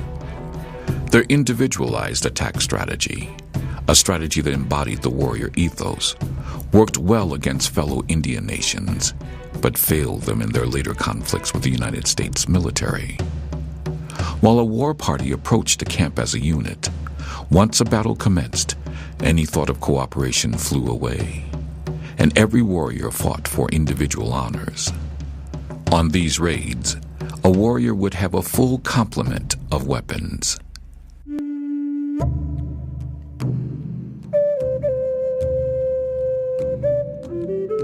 The weapon of choice for the Plains Indian warrior was the bow and arrow. They made two types of bows, a self bow fashioned from a single piece of wood, and a composite bow manufactured from layers of wood, bone, or horn, glued and lashed together with sinew. Warriors also made composite recurve bows that were so powerful that they could send an arrow completely through a buffalo. Bowstrings were made from sinew or rawhide strips. Most bows were from 3 to 3.5 feet in length and took at least a month to make. Usually warriors carried 2 or more bows when raiding. Bows were only as good as the arrows they shot, and warriors took special pains to ensure their arrows would fly straight and true. They used wood, plentiful on the plains, including gooseberry, ash, birch, cane, dogwood, currant, osage orange, and willow. They measured on the average 25.5 inches in length. Each arrow bore the owner's distinctive marks. Arrowheads were the most intriguing part of the arrow. Most Indians in the Plains Wars did not use stone points. Instead, the Plains warrior used iron tips obtained from the whites in trade or raids. When a wagon train was captured or a farmstead raided, iron barrel bands were taken as prime loot because one band could yield up to 20 arrowheads. Quivers held the bows and arrows. Like all the Plains warriors' belongings, the quiver was usually decorated with beads, quills, and animal skins. However, the arsenal of the Plains warrior was not limited to bows and arrows. From an early age, warriors were taught to fight with a variety of weapons, including lances, knives, clubs, and hatchets. All of these weapons were usually highly decorated with eagle feathers, animal skins, or quills. The knife was the most versatile weapon a warrior had, and could be used in a variety of tasks, from hunting and food preparation to killing an enemy. The earliest knives of the Plains Indians came from stone and were exceedingly sharp, able to cut meat precisely or take a scalp. But they dulled quickly, and during the Indian Wars, metal blades soon surpassed flint knives. And of course, warriors carried a war club for close-in fighting. With the introduction of the horse, club handles increased in length so that a warrior could strike an enemy while mounted on his horse. Club heads were first made from stone or buffalo horn, but the more famous and readily identifiable hatchets and tomahawk pipes were made from iron. Nothing struck fear in the heart of a settler or a cavalryman more than an Indian warrior charging with a tomahawk raised. Finally, as early as the mid-17th century, Indians obtained muskets through trading or raiding.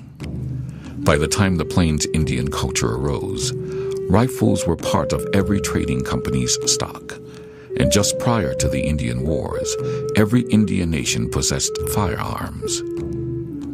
Still, the warrior on horseback with his bow and arrows was the Earth's most effective fighting machine at that time. After years of fighting each other, the Plains Indians were about to test their warrior skills against the advancing American frontier.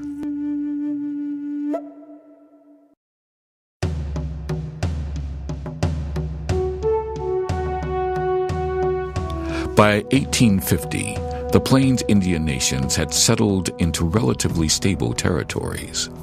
The Oregon and Santa Fe trails were carrying tons of trade goods and tens of thousands of settlers and miners to the west coast.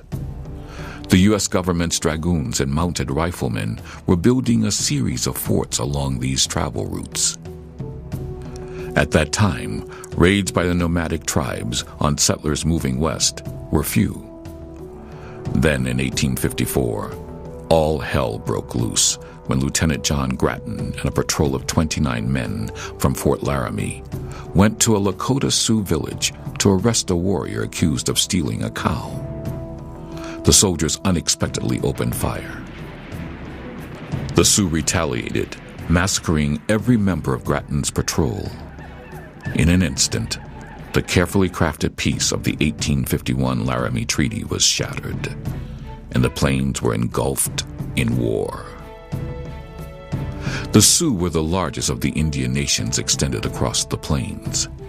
They were divided into three groups: Dakota, Nakota, and Lakota. The Lakota, or Teton Sioux, were by far the largest and most successful warriors. They were the truest of the warrior cultures. So it was ironic that the event, which had the greatest influence in shaping white sentiment against the Plains Indians, took place in Minnesota by the last group to adopt the horse, the Dakota, or Santee Sioux. In fact, the Santee Sioux used horses much in the manner of the mounted rifle companies, dismounting from their horses to engage in battle. The Santee were a woodland group of Indians, which had been pushed west onto reservations along the Minnesota River. In what was to become known as the Minnesota Massacre, or the Sioux Uprising, more whites were killed than in any other Indian war conflict west of the Mississippi. It began on August 17, 1862, when 4 Sioux hunters attacked a white farm family near Acton, Minnesota, killing the father, mother, and a daughter. For the next month, the Sioux rampaged against settlers, farms, and towns, killing 644 whites and capturing nearly 300 men, women, and children. The Santee chief, Little Crow, now declared that the war had begun. Little Crow knew the Santee had little chance of winning. However, he told his warriors, "Little Crow is not a coward. He will die with you." Other Santee war chiefs, Mankato, Big Eagle, Shakopee, and Graybeard, also declared for war. The time to reclaim their land had arrived, and for the next month, southwestern Minnesota was aflame with fighting. All right, as the uprising developed, the Indians had attacked both the upper and the lower agency. Some of the survivors that escaped those attacks managed to reach Fort Ridgely and bring the commander there, Captain John Marsh, the word of what had happened. Marsh was suspicious that the reports were exaggerated, but felt nonetheless that it would be necessary for him to investigate.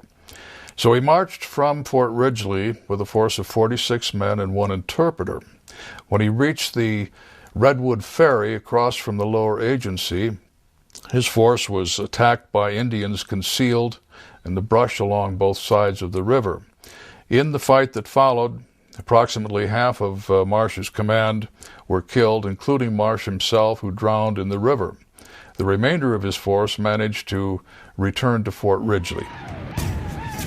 In the course of the uprising, the Sioux mostly attacked undefended farms and small settlements. But in 2 instances, they attacked a large town and an army post. Following the attack on Redwood Ferry, on Marsh's command at Redwood Ferry, the Indians could not agree as to whether they should attack Fort Ridgely or New Ulm. Little Crow was of the opinion that they needed to attack Fort Ridgely, but he was outvoted by the majority of the warriors who wanted to attack New Ulm, seeing that there was a lot of plunder to be had in that community, which was then about 1,000 people. So the majority of the Indians then moved toward New Ulm. A stiff fight ensued, in which the Indians were eventually repulsed by the determination of the defenders, supported by some local militia from the surrounding areas. The following day, the Little Crow was able to muster a strong force of warriors. They attacked Fort Ridgely and were repulsed. And New Ulm itself was attacked a second time several days later. And again, the defenders were successful in repelling the Indians. By the beginning of September, the tide of battle had swung against the Sioux. The final engagement took place at Wood Lake, Minnesota. In late September, Colonel Sibley, who had been appointed military commander of the region by the governor of Minnesota, marched up the Minnesota River Valley with a force of approximately 1,600 men, composed mainly of volunteer regiments of Minnesota infantry that had been recalled from Civil War duty. On the 23rd of September, 1862, Sibley's force encountered Little Crow and his warriors, numbering perhaps as many as 1,000, in what has come to be known as the Battle of Wood Lake. The Indians were defeated.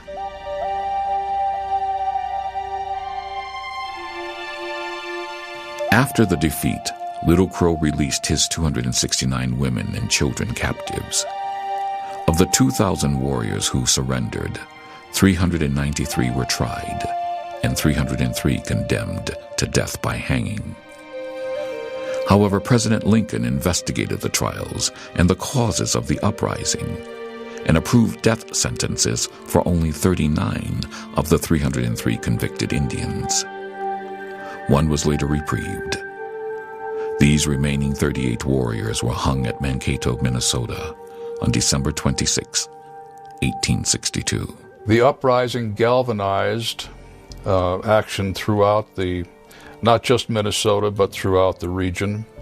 Military action followed in 1863 and 1864, in which the survivors of Little Crow's army, if you want to think of it as that,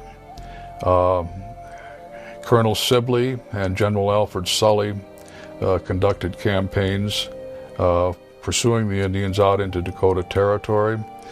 In 1863, there were successful actions at Dead Buffalo Lake, Whitestone Hill, and Killdeer Mountain in 1864. The consequences of the Minnesota Massacre would be felt farther west on the plains for the next 28 years, especially in Colorado at Sand Creek.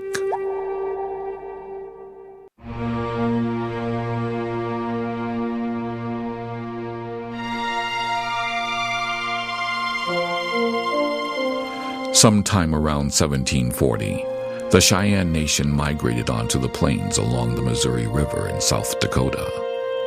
While still living as traditional woodland Indians, they had been preyed upon for decades by other tribes and nearly driven to extinction. That changed with the Great Horse Dispersal at the beginning of the century. Practically overnight, the Cheyenne became skilled horsemen. Now capable of handling their former enemies, the Sioux and Crow, they became formidable fighters. At the same time, they also became expert buffalo hunters. Adopting the Sioux teepee for living, the Cheyenne warrior hunter bands could now take their families with them when they needed to follow the buffalo. On the plains, the Cheyenne prospered and their numbers grew dramatically. Militarily, their strength also grew, first through an alliance with the Arapaho and later the Sioux. Together, they drove the Kiowa and the Crow out of the prized Black Hills of South Dakota. 75 years of nomadic life had turned the Cheyenne into a full-fledged warrior culture. In the early 19th century, the Cheyenne had become so successful, they were raiding the large Comanche horse herds south of the Arkansas River. During these raids, many of the Cheyenne fell in love with the region of Kansas and Colorado north of the Arkansas River. It was resplendent with tall grass prairie and buffalo. By 1825, over half of the Cheyenne Nation, joined by many Arapaho, had migrated into this buffalo-rich region permanently. The move was motivated by economics. The Cheyenne chief Yellow Wolf met with the Bent brothers, and together they created a highly lucrative trading partnership centered at Bent's Fort on the Arkansas River. For a time, all seemed well between the Southern Cheyenne and whites. So much so that White Antelope and Alights on the Cloud, two Cheyenne chiefs, met with President Fillmore in 1851 in Washington, D.C., as did another delegation, which included Cheyenne chiefs Warbonnet, Stand in the Water, and Lean Bear, who met with Abraham Lincoln during the height of the Civil War in March 1863. Oddly, soon after this second peace trip, widespread hostilities broke out among many Cheyenne and whites, while other Cheyenne were attempting to change and adopt the lifestyles of the whites. This paradox and confusion would lead to tragedy. After the Minnesota Massacre, where more than 600 settlers were slaughtered by the Santee Sioux in 1862, fear of the Indians on the plains ran high among whites. In Colorado, this fear was brought home on June 11, 1864. June 9th, 10th, and 11th, there were Indian raids all around this area right here. On June 11th, at this site, the Hungate family was killed. Nathan Ward Hungate, 29 years old, Ellen, 25, and their two daughters, Laura and Florence. Laura not yet 3 and Florence not yet 5 months. They were killed here. Their bodies were then brought into Denver and displayed. They had been mutilated. Nathan was found about a mile or a mile and a half south of here along the creek, Running Creek, Box Elder Creek. These raids were done by Cheyenne, Kiowa, and Arapaho.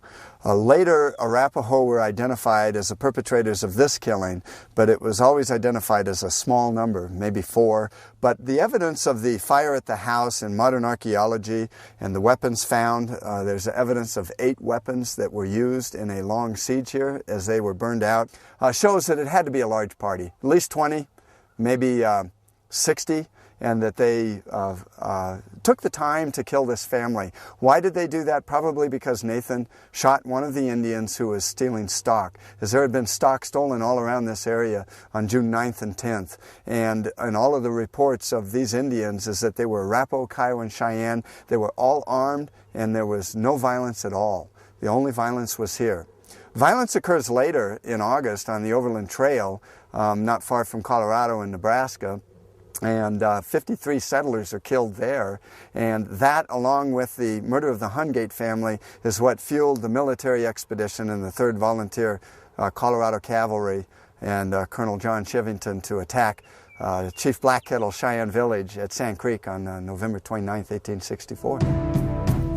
A month earlier, near Fort Larned, Kansas, the Cheyenne chief Lean Bear, just back from his meeting with Lincoln, was gunned down by troopers as he approached, showing the peace medal given to him by the president.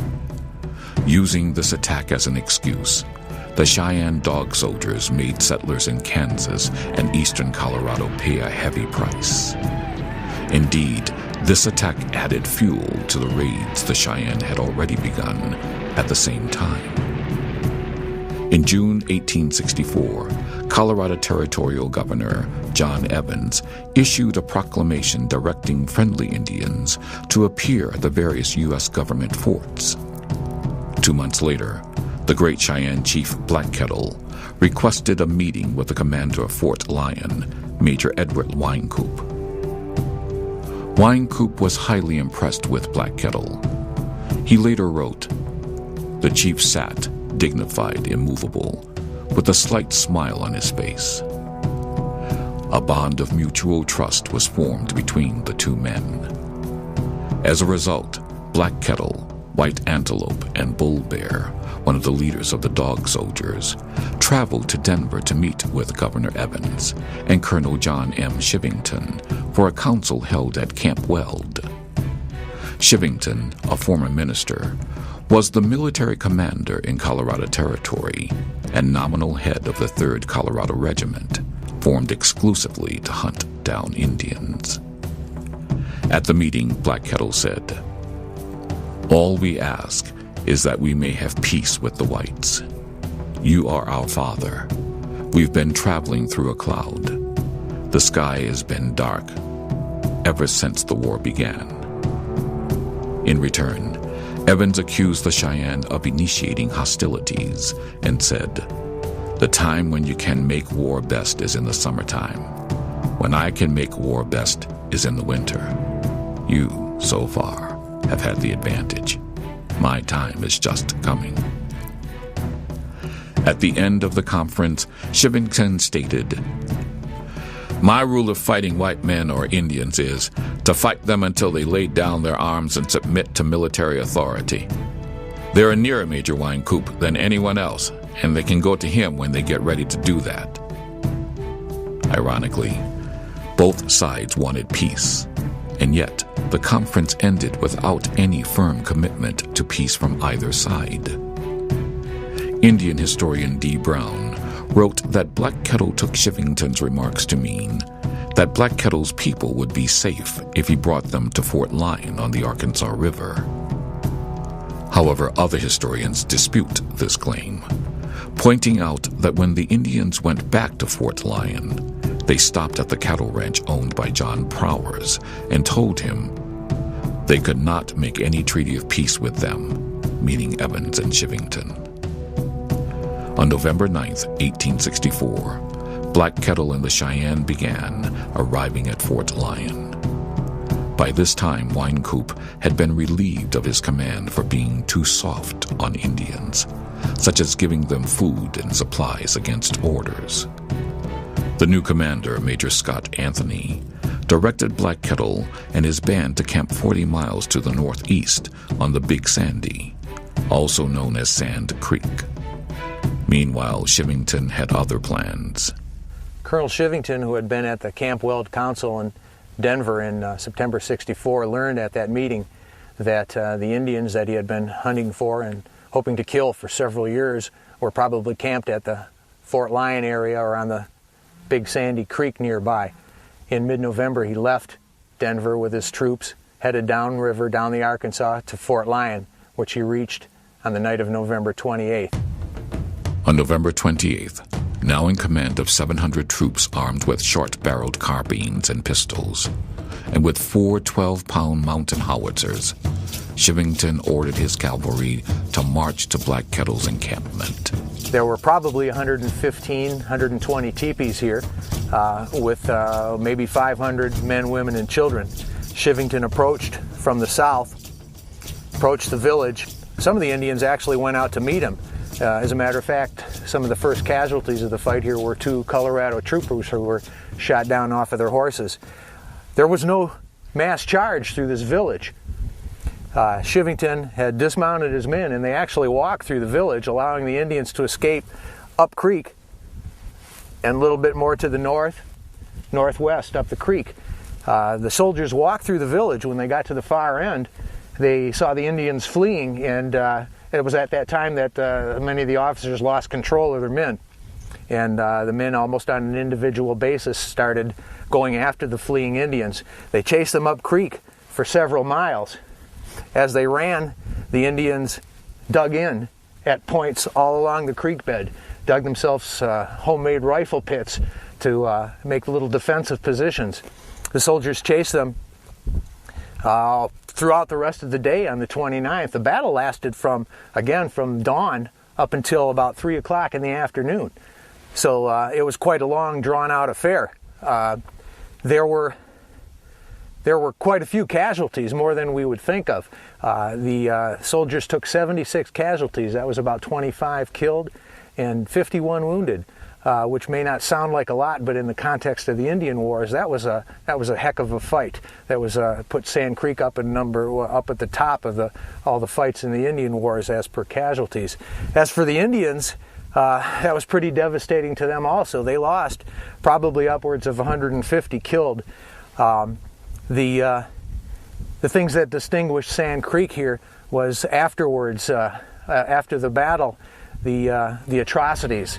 Some of the men again lost control. They no doubt were angry. They had known what had happened through the rest of the summer with the Indian raiding, the massacre of the Hungate family in June outside of Denver, and the soldiers were taking vengeance. They had scalped and mutilated a lot of the Cheyenne bodies after the fight. I no doubt they saw this as a just vengeance and a great victory. For the Cheyennes, of course, they view the event as a massacre. Miraculously, Black Kettle survived, even while returning to save his wounded wife. However, Shivington's massacre at Sand Creek elevated the Cheyenne military societies, particularly the Dog Soldiers, into power. Americans back east were horrified by the Sand Creek massacre. Lincoln removed Governor Evans, and 2 months after Sand Creek, Shivington was out of the service. Black Kettle's peace attempts had failed, and now the Cheyenne, Arapaho, and Sioux, enraged by Sand Creek, chose to make war to the knife. The massacres in Minnesota and Sand Creek inflamed passions on both sides, and for the next 26 years, there'd be a battle to the death for the Great Plains.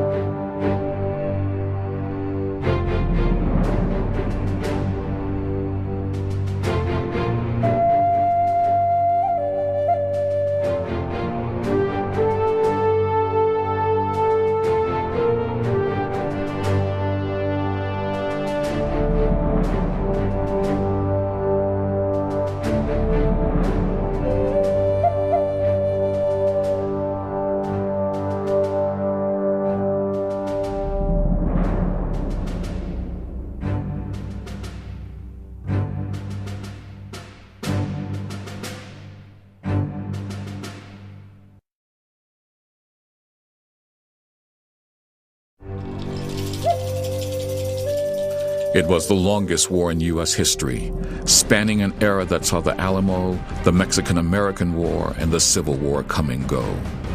It was the 60 years of ongoing battles, fights, and raids that took place between the Great Plains nomadic horse warriors and settlers, traders, and the United States military. With as many as 20,000 casualties on each side, it made the wild, wild West a dangerous and violent place. It is simply called the Indian Wars.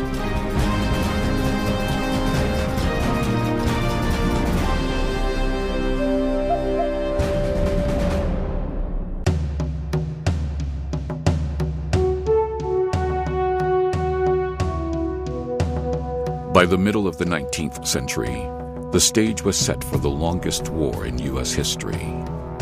Between the Civil War and the Spanish-American War, the United States cavalry would wage an all-out battle with the nomadic Plains Indians, who had come to flourish on what was once called the Great American Desert. The battle for the Plains divided into two fronts, the North and the South.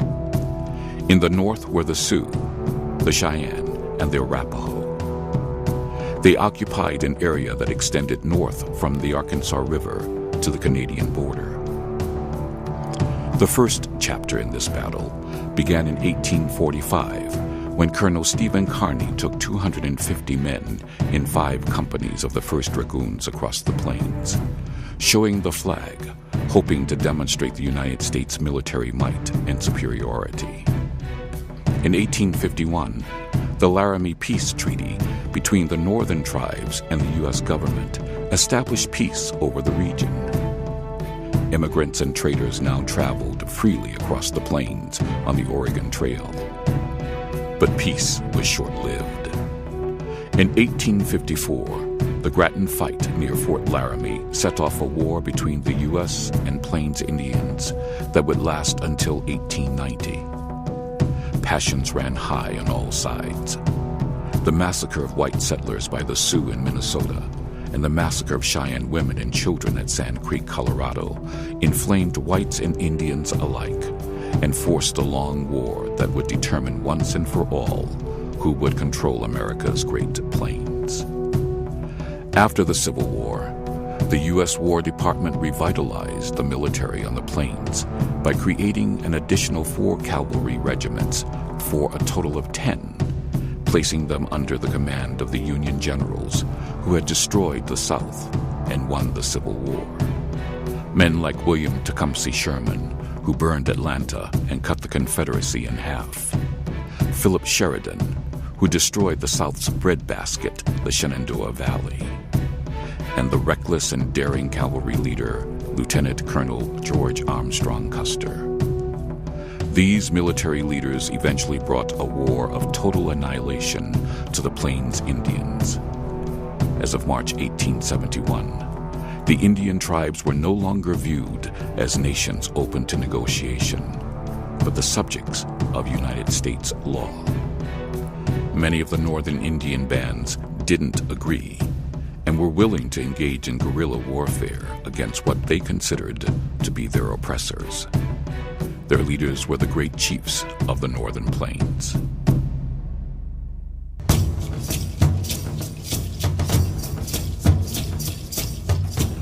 Facing the cavalry were Native Americans who had been tested by the constant warfare between the Plains Indians tribes. The northern Indian tribes, the Sioux, Arapaho, and Cheyenne, were governed by chiefs, but they weren't like the chiefdoms that ruled some of the eastern Indian nations. That is, they weren't ruled or governed by a single powerful leader. Indeed, at any given time, each tribe had many chiefs. For example, the Cheyenne had a civil governing council of 44 chiefs, 4 from each of its 10 bands. In addition to the civil governing chiefs, there were also many war chiefs, warriors who had distinguished themselves in battle. While the war chiefs spoke for their warrior societies, they did not speak for the tribe as a whole. However, the U.S. government needed the participation of the war society leaders to legitimize any peace agreement. Having no other term for these non-civil leaders, the whites usually called them chiefs as well. Many of the so-called chiefs associated with the battles of the Northern Plains were war leaders and spiritual leaders. Unlike the kings and queens of Europe, the position of chief was not hereditary, nor was it democratic. They were selected for their qualities of excellence in battle and wisdom in governing for the welfare of the band or tribe. Some of the best-known chiefs in the 36-year battle for the Northern Plains were the Sioux leader Red Cloud, whose tactics shut down the Bozeman Trail in 1867. Roman Nose, the charismatic leader of the fierce Cheyenne warriors. The Sioux war chief and spiritual leader Sitting Bull, who led the fight to save the Black Hills. The Cheyenne leader Dull Knife, who fought with Red Cloud to shut down the Bozeman Trail. In Minnesota, the Santee Sioux leader Little Crow took on the settlers and the army. And Crazy Horse, the oddball and brilliant Sioux war leader whose tactics turned back General Crook at the Rosebud fight, and a week later defeated Custer at the Little Bighorn. One of the best-known chiefs would have one phase of the battle for the Northern Plains named after him. It was the battle for the Bozeman Trail, often called Red Cloud's War.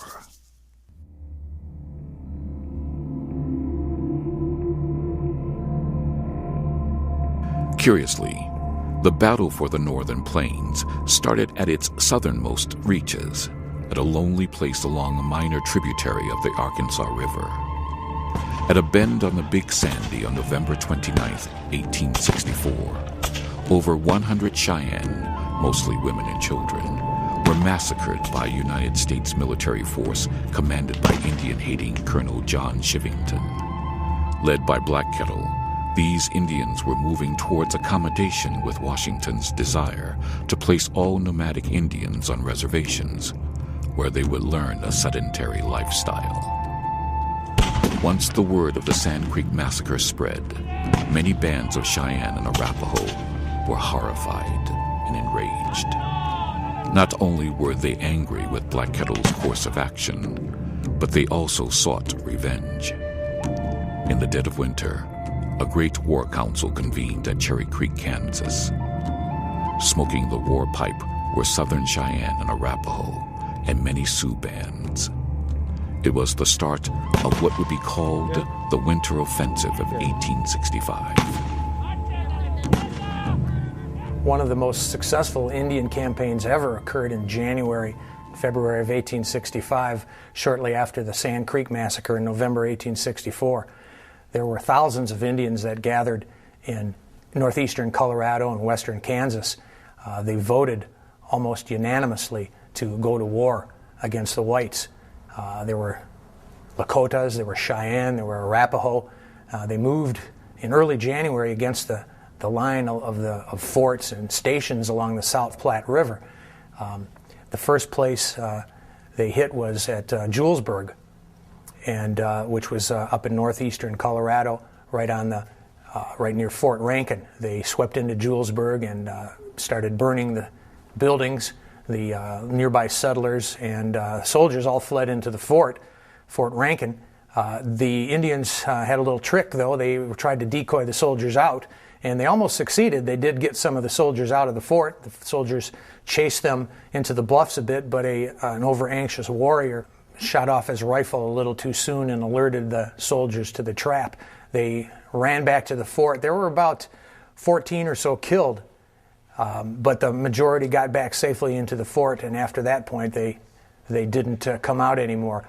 The Indians who were in Julesburg destroyed or stole about $40,000 worth of property, and they also found in one box a number of strange-looking green papers that they scattered to the wind. Of course, the paper was money, and they didn't realize the value of it. The Indians also, throughout the month of January, they attacked several stations. They attacked Wisconsin Ranch and Denison's and American Ranch, Godfrey's Ranch. The attack on American Ranch was successful. They had killed Mr. Morris and many of his employees, and they captured Susan Morris and her children.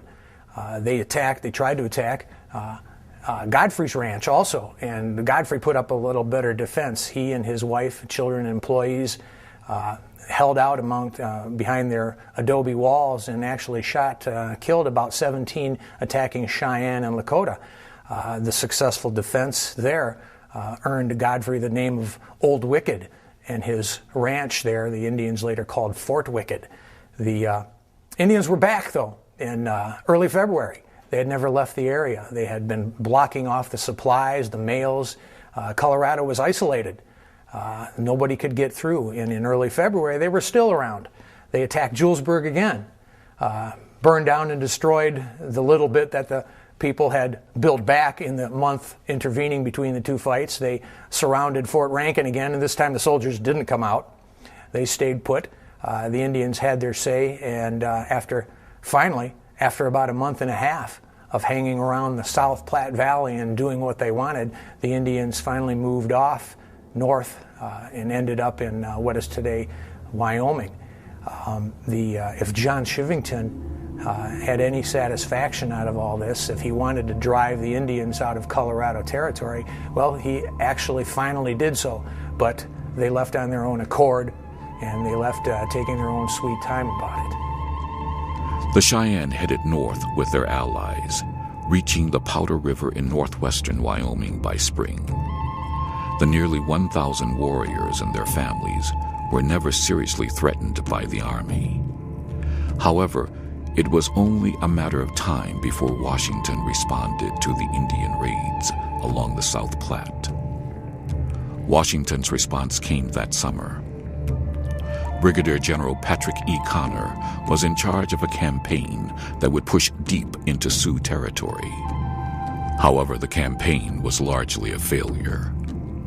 But it did keep the Sioux and the Cheyenne from raiding along the South Platte Road in Colorado. At the same time, the Sioux and the Cheyenne felt that they had chased the soldiers out of the Powder River country and taught them a good lesson. Perhaps more importantly, one Sioux leader, Red Cloud, learned an important lesson fighting the whites. Massive charges against the new weapons of the soldiers could not succeed if the warriors were armed only with lances, bows and arrows, war clubs, and the old muzzle-loading rifles of the fur trapper days.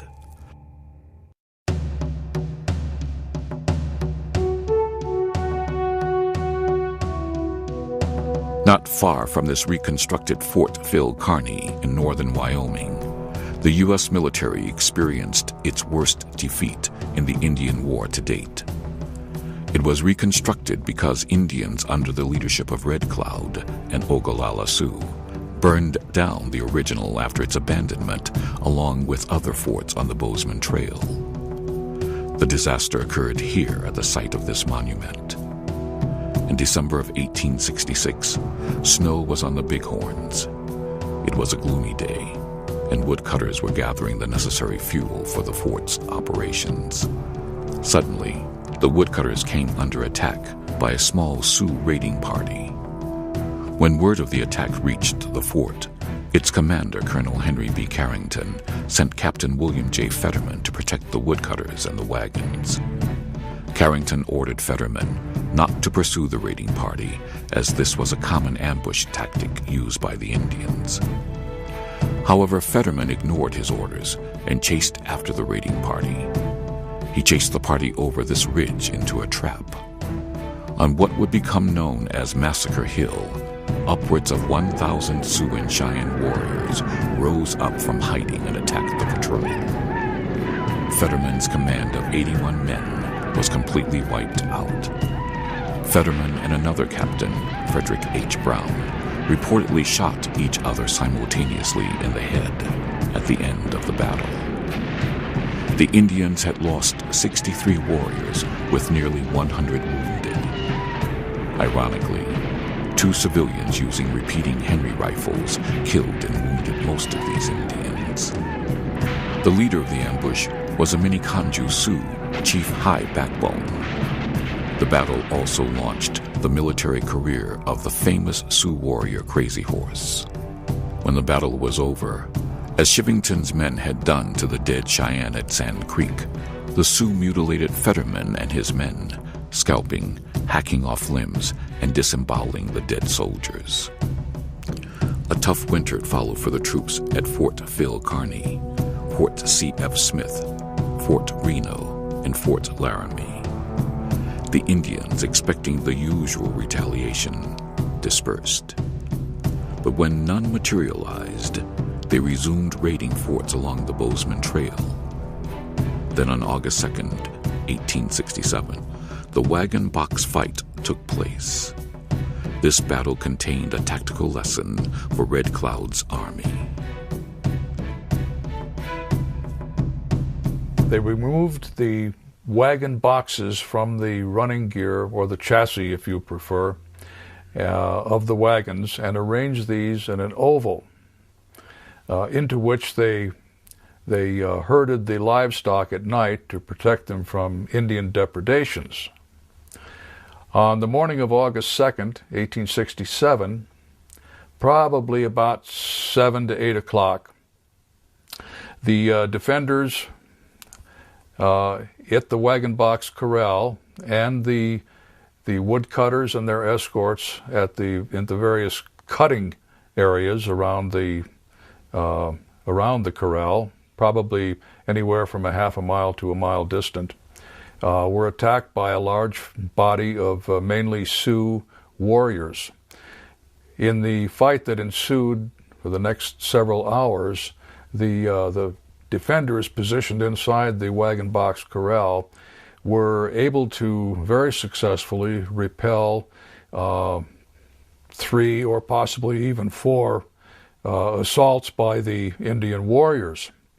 The advantage that the defenders brought to this particular fight was the Springfield Allen breech-loading rifle with which they had been recently issued.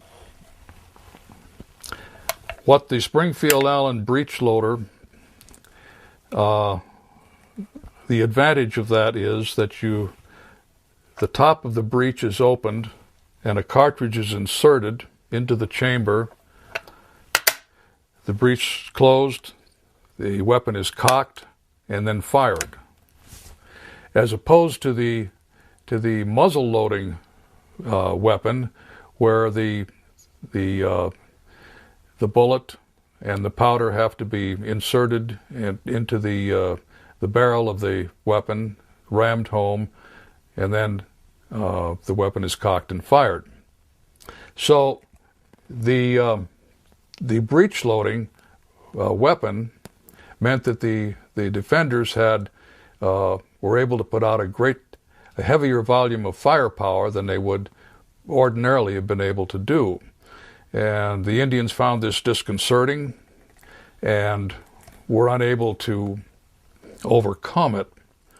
A relief column arrived from the fort about 1 o'clock, 1:30 perhaps, and the Indians dispersed upon the arrival of the relief column. The Indian casualties ranged probably the 50 to 60 casualties is the most accurate. Army casualties, there were 3 killed and 2 wounded. Washington now changed directions and called for a new peace conference to be held at Fort Laramie in the fall of 1867. Chief Red Cloud said he would not attend until the forts were abandoned along the Bozeman Trail. In a surprise move, they were. Red Cloud and his warriors burned the hated Fort Phil Kearny to the ground. Soon after, Red Cloud arrived at Fort Laramie in November of 1868 and signed one more peace treaty. So who was this Chief Red Cloud? Red Cloud was perhaps the most important Plains Indian leader in the 19th century.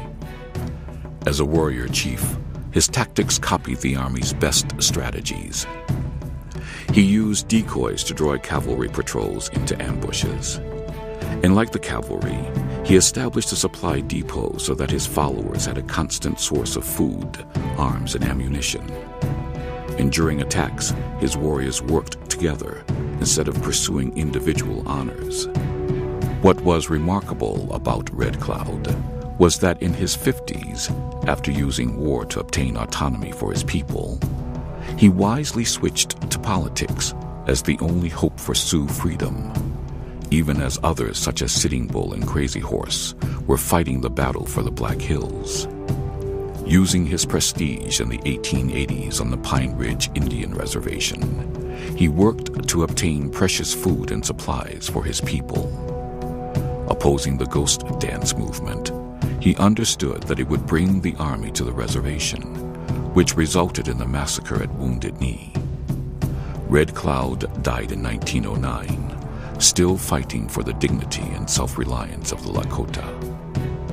The peace negotiated during the Second Laramie Treaty would last briefly until the next chapters of the battle for the Northern Plains, the fight for the Black Hills, and the demise of the Cheyenne.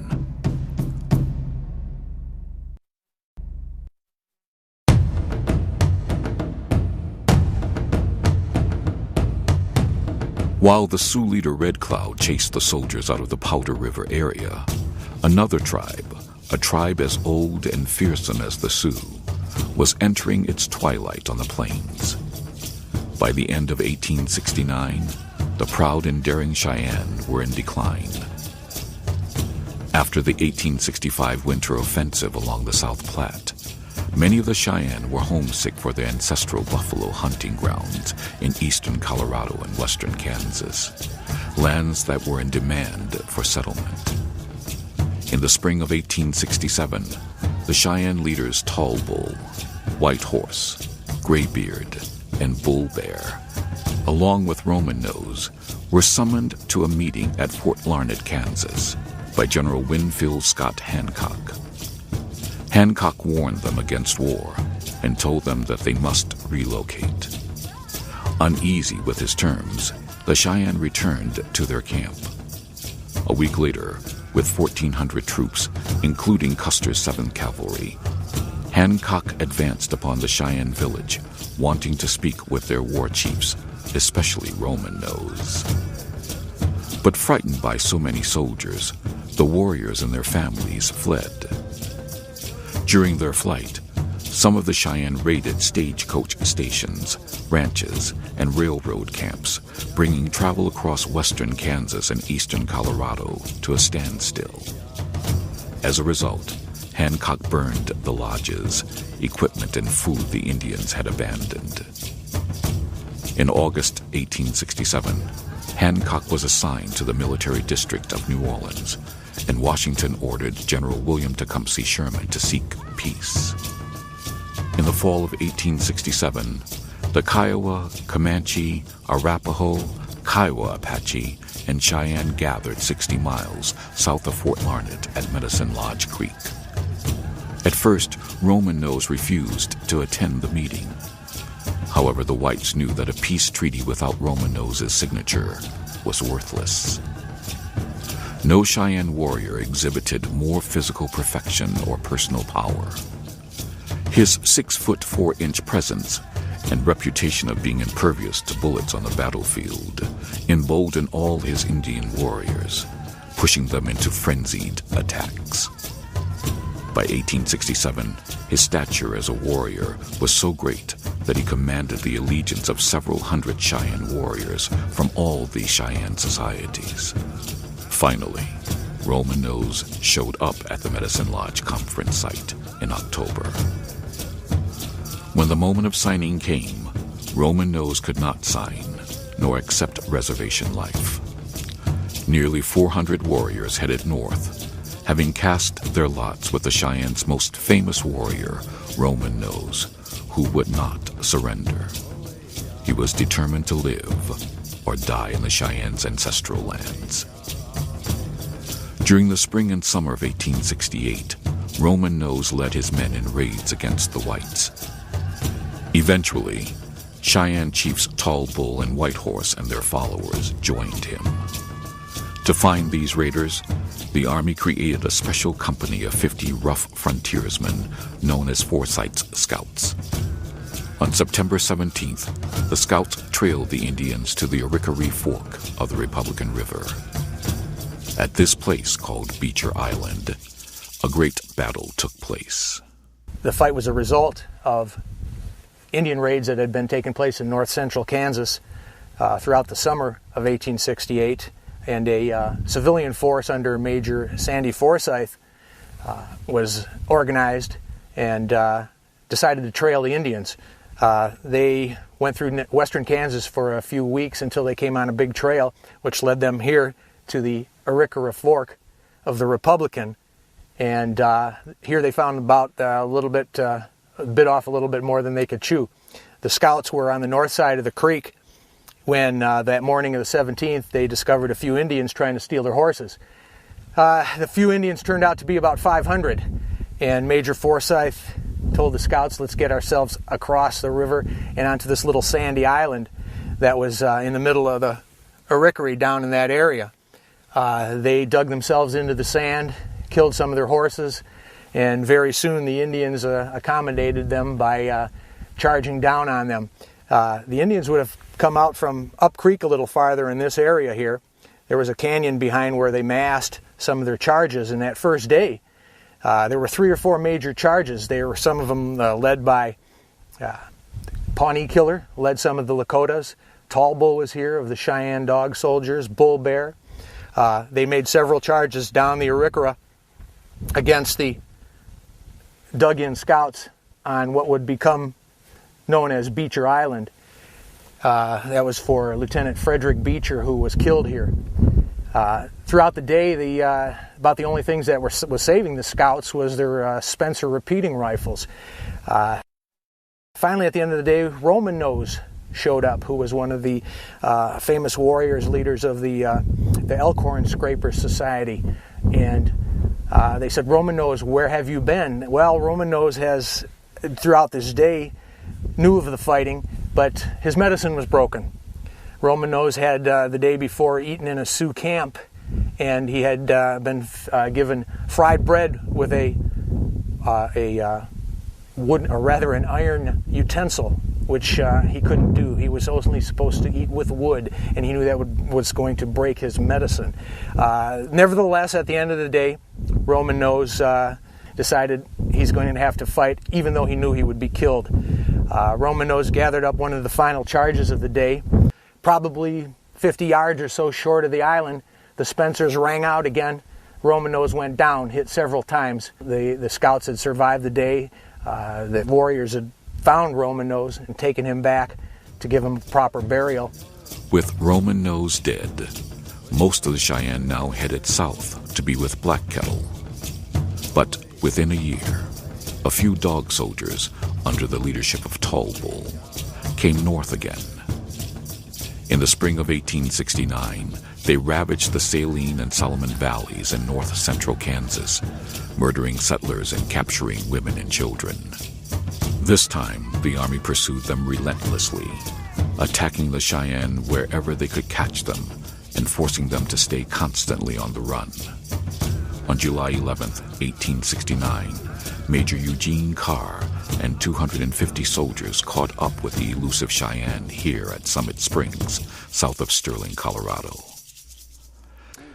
On Sunday, July 11th, 1869, Carr with the 5th Cavalry, Buffalo Bill Cody, the North Brothers, caught up with Cheyenne Chief Tall Bull of the Dog Soldier Society right here at Summit Springs, and attacked them from the northeast up here at about 2:30 in the afternoon, after chasing them for several weeks from Kansas into here, and charged down in here. The village had 84 lodges that spread out, about a mile up this way and a half a mile that way, and that would be about 200 warriors and maybe 300 women and children and older men.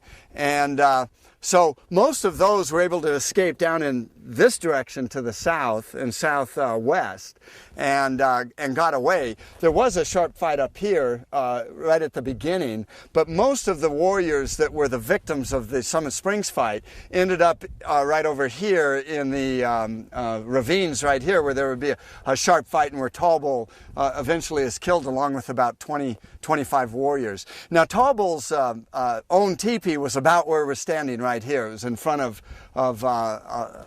this part right here, and in the teepee were two women that had been captured in Kansas in earlier raids, and why this military expedition was happening to try to rescue them. One of them was Maria Weichel, who was shot in the back and found in Tall Bull's teepee. The other woman apparently maybe got out of the teepee or what, but she was found with her skull crushed, about 100 paces up this way, and her name was Susanna Alderdice. And these were the two victims that they were trying to rescue here that led to this fight here at Summit Springs. Now, when the fight then went into the bluffs in here, this is where the fight went on for a good 20 minutes, and there would be about 25 warrior dead right up in here. As the fight unfolded, it soon was in here, in these canyons, where the major part of the fight occurred. And Tall Bull retreated with about 25 warriors down in these canyons this way, and they all lost their lives in about a 20-minute fight. Tall Bull's killed about where we're standing right here. Now Roman Nose was dead. Tall Bull was dead. Black Kettle was dead. Of those Indian leaders who remained, most went south to live on reservations set aside for them in Indian territory. In the 21st century, many Cheyenne live on reservations in Oklahoma and Montana. However, in 1870, a few Cheyenne, under the leadership of Dull Knife and Little Wolf, remained with their Sioux cousins in the north and would fight in the battle for the Black Hills.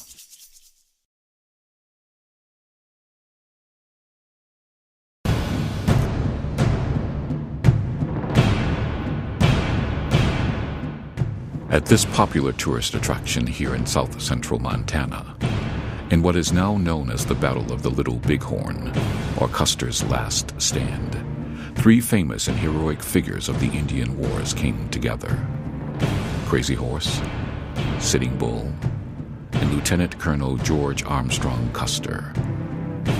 In an odd way, it was the battle that decided who would rule the northern plains once and for all. The western tribe of the Sioux Indians, known as the Lakota, had dominated the northern plains for over a century. As a warrior culture, they were unparalleled horsemen and fierce in battle. Among their warriors was an uncanny strategist, a young man known for his strange ways, with a name that reflected his strangeness: Tashanka Whitko, Crazy Horse. Born in 1849, Crazy Horse at age 13 had already raided the Sioux's traditional enemy, the Crow. Still just a 17-year-old teenager, at the Fort Phil Kearny massacre, he was one of the decoys that led Captain Fetterman's patrol into an ambush. After the Fetterman massacre, Crazy Horse studied the ways whites fought. Going into the Black Hills, he sought visions that would tell him how to defeat the U.S. cavalry. As a result, he became one of the Sioux's most successful military leaders. However, the foremost chief among the Sioux was a revered warrior and holy man, Ayatanka, known to the whites as Sitting Bull. As a young man, Sitting Bull earned a great reputation as a warrior, becoming a leader of the Sioux Strong Heart Warrior Society. His courage made him a legendary figure in the Indian Wars. In the middle of a fight with soldiers on the Yellowstone River, Sitting Bull calmly smoked a pipe on the battlefield while bullets whizzed by him. After finishing, he cleaned the pipe and then casually walked back to the Indian lines. Colonel George Armstrong Custer was known to the Sioux as Hard Backsides Custer because he rode in the saddle all day and all night chasing Indians. Born in Ohio in 1839, he attended West Point. Though he graduated near the bottom of his class, he nonetheless won his spurs in the Civil War and was given a brevet promotion to Major General because of his unflagging courage and lightning strikes against Confederate forces. At the Battle of Gettysburg, Custer's brigade routed General Wade Hampton's rebel cavalry, took Confederate prisoners, and captured artillery and supply trains. He was a genuine Civil War hero and fearless fighter. After the war, he stayed in the Army and was made lieutenant colonel in the 7th Cavalry. Custer soon learned firsthand how difficult it was to catch the nomadic Plains Indians and bring them to battle in an open fight. He quickly became a proponent of General Philip Sheridan's total war strategy, in which villages, non-combatants, and supplies became legitimate targets. He became a heroic figure to the white settlers for his relentless pursuit of Indian raiders. At the Battle of Washita, Custer used Sheridan's search and destroy strategy to its fullest. The Cheyenne chief Black Kettle, after surviving Sand Creek, moved between Kansas and Indian Territory. In Kansas in 1868, it was believed his warriors participated in devastating raids along the Saline and Solomon Rivers, killing about 40 citizens and carrying off captives. Sheridan sent Custer after the Indian raiders. Custer found Black Kettle wintering on the Washita River in central Oklahoma. On the gloomy morning of November 27, 1868, Custer's 7th Cavalry charged Black Kettle's camp from all 4 sides. They swept into the camp with guns, firing as the Indians fled from their lodges. In the end, the 7th Cavalry killed 103 Cheyenne, mostly women and children. Also dead was Chief Black Kettle. Custer lost 21 men. Just as the Sand Creek Massacre had angered the Cheyenne and Arapaho 4 years earlier, the Battle of Washita inflamed passions against Custer. Within 8 years, destiny would bring Custer, Sitting Bull, and Crazy Horse together at the Battle of the Little Bighorn. In 1874, gold was discovered in the Black Hills of Wyoming and South Dakota. Once again, miners rushed into what was the heart of Sioux territory. By now, many of the earlier war chiefs, like Red Cloud, had settled into reservation life. However, led by Crazy Horse and Sitting Bull, many other Sioux continued their ways of hunting and raiding off the reservations. At the beginning of 1876, the roving bands of Northern Cheyenne, Northern Arapaho, and Sioux were ordered back onto the reservations. When they failed to report, all-out war was declared by the U.S. military. In overall command were Generals Sheridan and Sherman. In the field were General George Crook and Lieutenant Colonel Custer. At first, this last phase of the battle for the Northern Plains went well for the Indians. At the Battle of the Rosebud, Crazy Horse dealt General George Crook his only defeat in the Plains Indians' War. Then came the most famous battle in all of the Indian Wars, the Battle of the Little Bighorn. On June 25th, leading the 7th Cavalry, Custer, under orders to seek out and attack any Indians he found, got word of a Sioux encampment along the Little Bighorn River in southern Montana. But it was not a simple village. In reality, it held nearly 8,000 Indians and over 1,500 warriors gathered for their annual Sundance Festival. During the festival, Sitting Bull danced, bled himself, and stared at the sun for 3 days, and then had a vision: soldiers falling from the sky. A voice cried out to him, saying, "I give you these because they have no ears." Sitting Bull interpreted his vision to mean a great victory over the white soldiers. In a classic attack maneuver, Custer split his force of 617 soldiers, 30 scouts and 50 civilians, sending Major Marcus Reno and Captain Frederick Benteen to encircle the camp in order to crush the Indians in a pincer movement. But Reno was repulsed, and Benteen never joined up with Custer.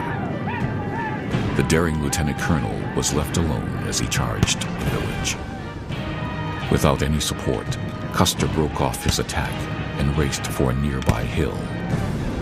There he waited for Reno and Benteen to appear. This decision proved fatal. The Sioux and Cheyenne warriors took the initiative, encircling Custer and his troops. The Indian circle grew tighter. Crazy Horse led several daring charges through the soldiers' lines, killing a number of Custer's men.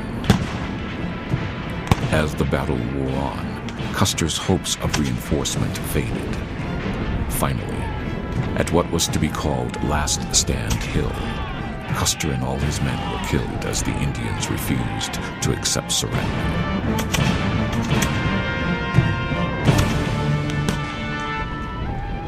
Though a stunning victory, this battle sealed the fate of the Sioux. Easterners who had once sympathized with Plains Indians now called for retaliation. In that fateful year, after the victory at Little Bighorn, the Sioux suffered one devastating defeat after another. Early in 1877, Crazy Horse's warriors were routed, and the power of the Sioux over the northern plains was broken forever. Sitting Bull finally surrendered in 1881. He later joined Buffalo Bill's Wild West show. In 1890, he was shot dead at Standing Rock by Indian police. Custer, in the history of the Indian Wars, has sort of in modern times taken a bad rap for his personality. He was a well-known hero from the Civil War.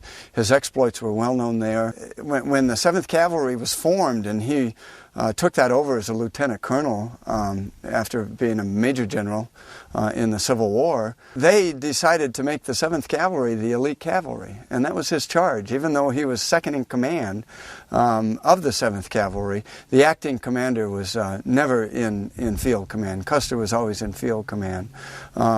And his actions at the Little Bighorn, if you sit and wonder how could, as he dies with about 225 men, and he attacks a village that is huge in size, as many as 2,000 warriors, and he attacks the center of the village with 212 men. What's going on? Well, if you look at his one Indian victory at the Washita in November of 1868, his success there was in capturing 53 women and children and using them basically as hostages to keep the other warriors from surrounding him. And I think a similar view could be looked at the Little Bighorn in his actions there. If he could get into the village soon and get the women and children before the warriors know what's happening, they won't attack him. And but that didn't happen. And the disintegration of his command up there is one of the great mysteries of the Indian Wars. But I think it's a mistake to look at George Armstrong Custer as the sole cause of that. He had strategies, and he had care and compassion for his men. He had a very generous and kind heart. And for those who knew him, if you look to the historical accounts of the records of those who knew him, for every person that did not like his personality, you had 10 people that would follow him anywhere.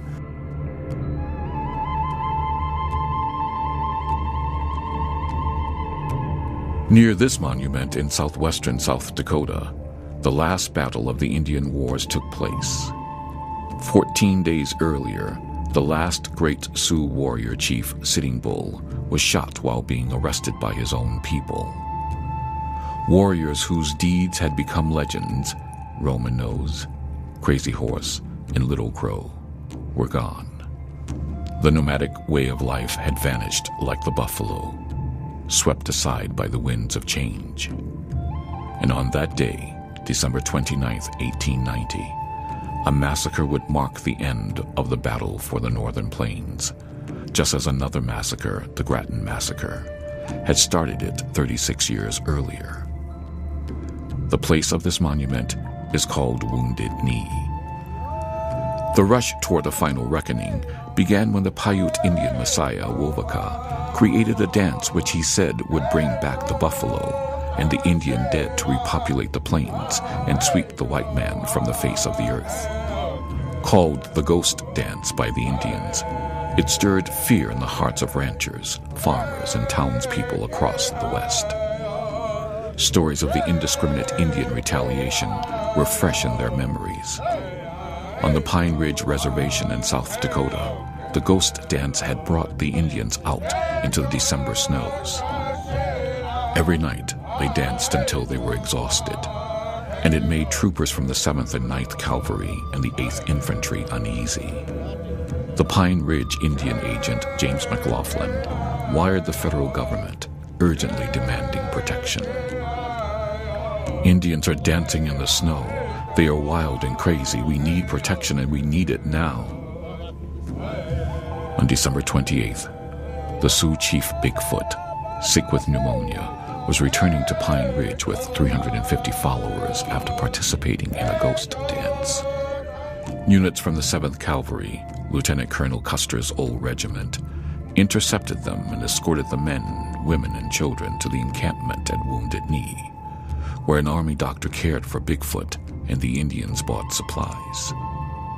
The next morning, reinforced with artillery, the 7th Cavalry commander, Colonel James W. Forsyth, ordered Bigfoot's band to disarm. During negotiations, a scuffle started with a Sioux medicine man, Yellowbird, and a rifle shot thundered in the crisp winter air. Forsyth's troops opened fire. Hotchkiss guns raked the camp. Some warriors grabbed their weapons and returned fire as the Indians fled. When the battle ended, 128 Sioux were dead, including Bigfoot and Yellowbird. Often portrayed as a massacre, the battle was not as one-sided as it seemed. The 7th Cavalry lost 25 men and 35 were wounded, the second highest casualties in battle for the 7th Cavalry in all the Indian Wars. Later, it has been speculated that some of these casualties may have been caused by friendly fire. To the settlers on the Great Plains, Wounded Knee was a great victory that heralded the end of a 40-year reign of terror by the Plains Indians. Over 100 years later, the Sioux Nation still survives on 15 reservations scattered across their old hunting grounds. Buffalo have begun a comeback. The old Sioux ways of living are enjoying a revival, cherished by Indians and whites alike. And interest in the longest American war has never been greater.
It was the longest war in U.S. history, spanning an era that saw the Alamo, the Mexican-American War, and the Civil War come and go. It was the 60 years of ongoing battles, fights, and raids that took place between the Great Plains nomadic horse warriors and settlers, traders, and the United States military. With as many as 20,000 casualties on each side, it made the wild, wild West a dangerous and violent place. It is simply called the Indian Wars.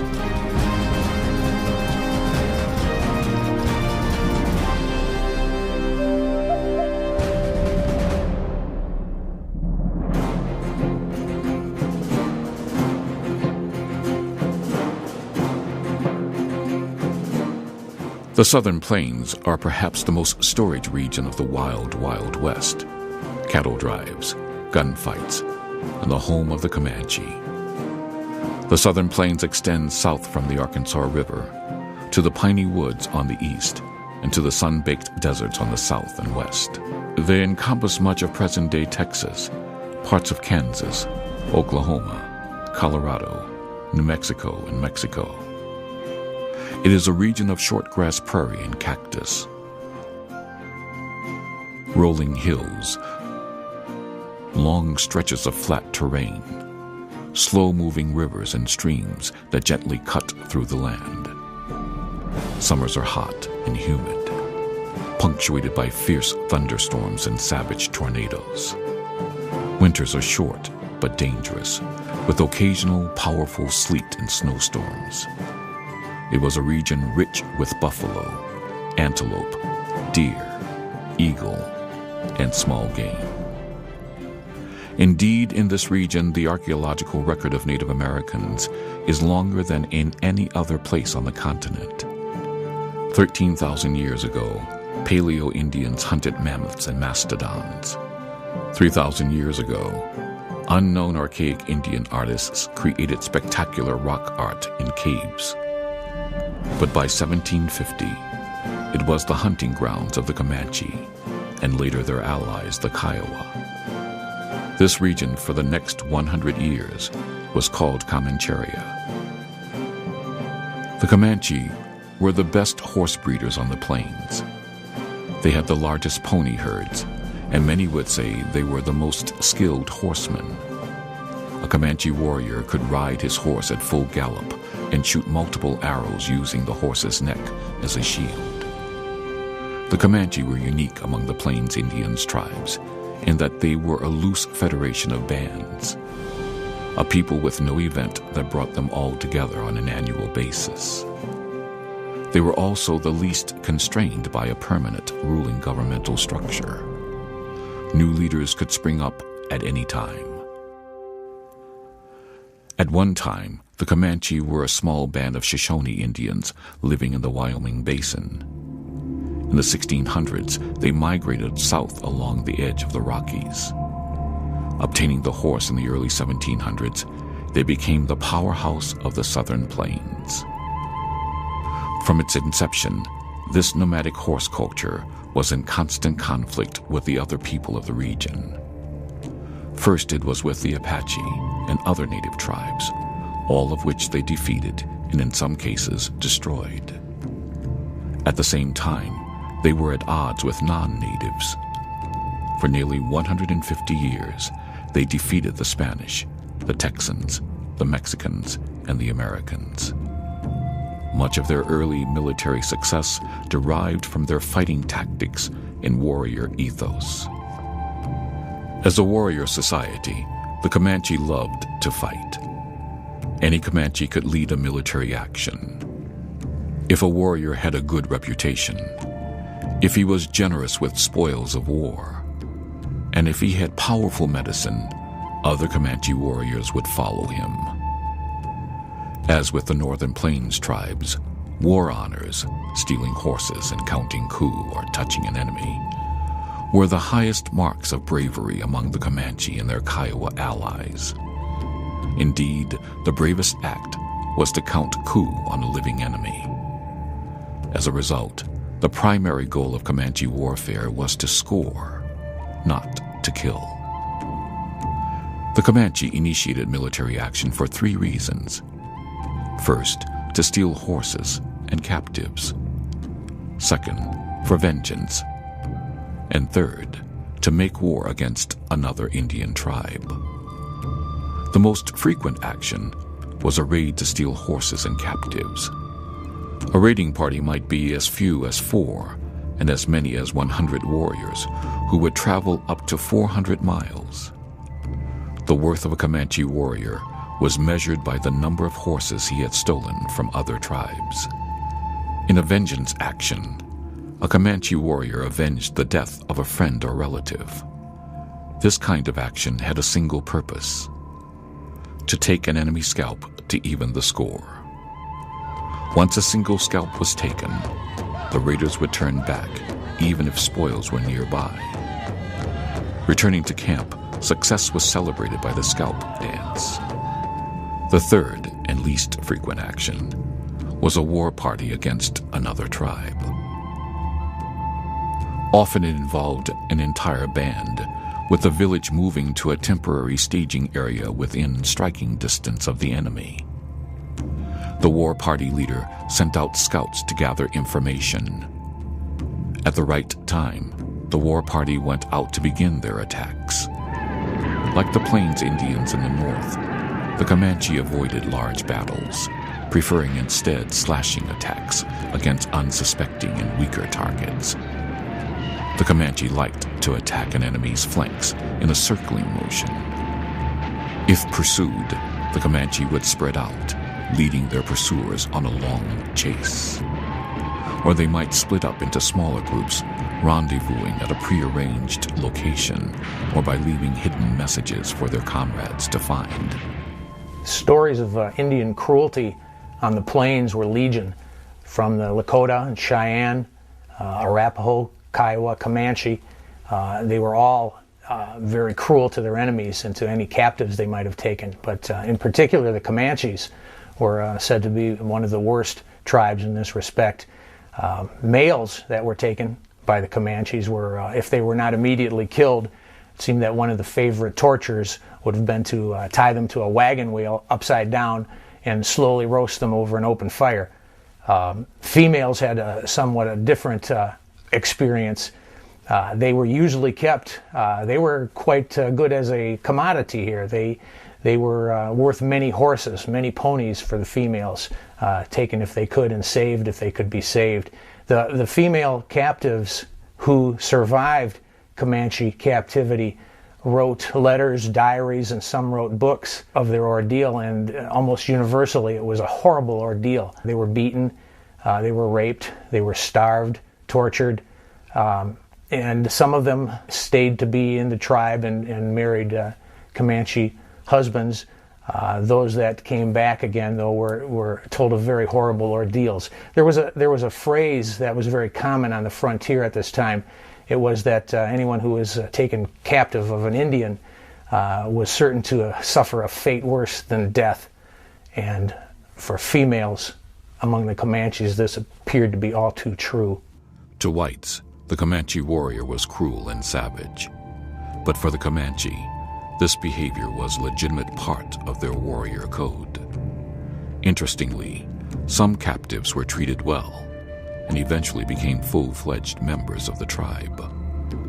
Superb horsemanship, uncommon bravery, and a desire for personal glory made the Comanche and Kiowa the most daring and effective warriors on the plains. The Comanche version of the Plains Indians Warrior Society would be put to the test with the encroachment of Texans and Americans into Comancheria.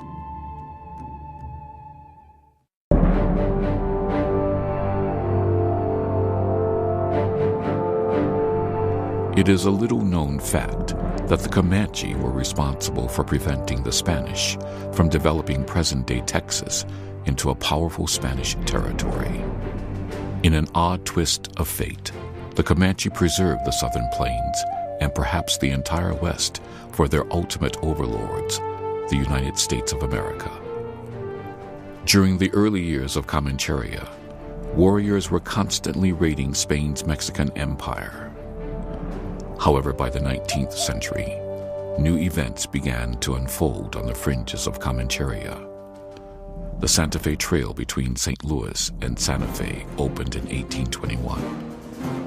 A year later, Mexico gained independence from Spain. The Comanches now had new targets for raids, including Americans, who, led by Stephen Austin in 1824, arrived with settlers along the Gulf Coast of Texas. Texas settlers were a new breed of whites for the Comanche. They were hardy frontiersmen and women. Even their children carried guns.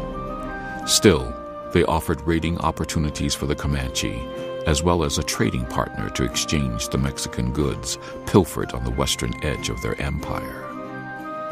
In 1836, the famous Battle of the Alamo occurred, and within 6 months, the sovereign nation of Texas was founded. An ever-increasing number of settlers poured into Texas, excellent new targets for the Comanche raids. The thinly spread homesteaders were easy targets.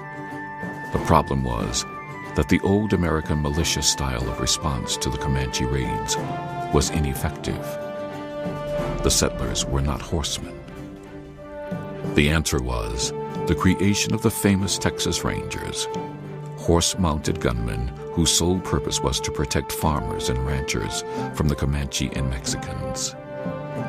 These free-ranging gunslingers had no uniforms and were more like Cossacks.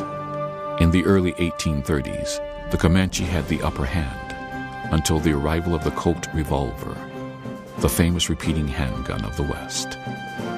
The Rangers, for the first time, had superior firepower to the Comanche bow and arrow. Then, in December 1838, Mirabeau Bonaparte Lamar replaced Sam Houston as president of Texas. Lamar, when he succeeded Houston as president, Houston had a policy of getting along with the Indians and working with them. Lamar's attitude was destroy. We want no Indians in Texas, and Texas will not be safe or peaceful until we have driven all Indians out of Texas. This virtually gave an open season or an open license to warfare or of killing and driving out the Indians. Within the year, what Lamar had called the rat's nest of eastern tribes had been cleaned out of Texas.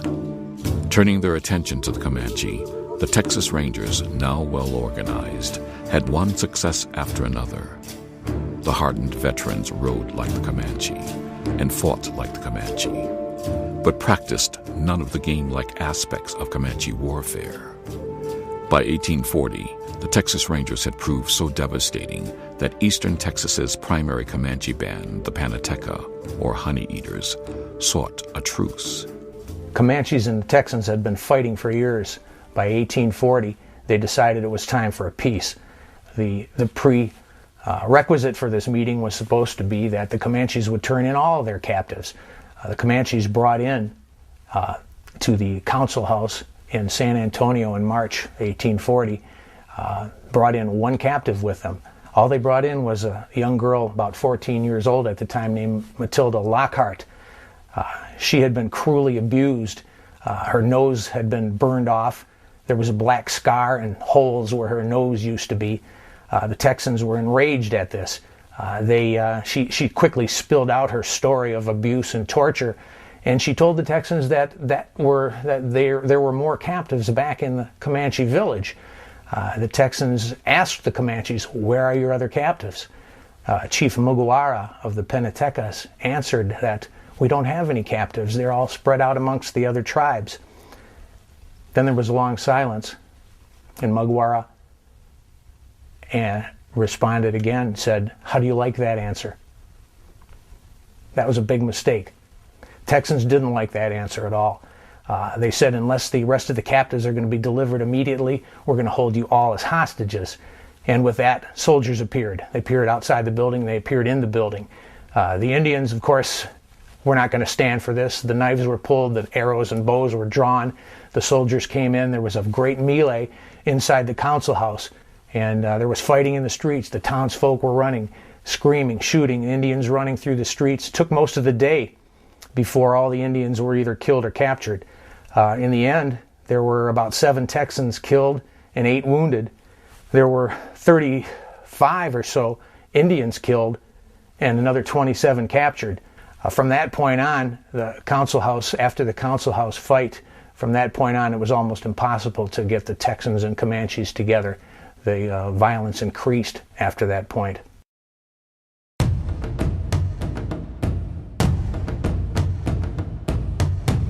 After the council house fight, widespread Comanche raiding intensified on Texas's coastal plain.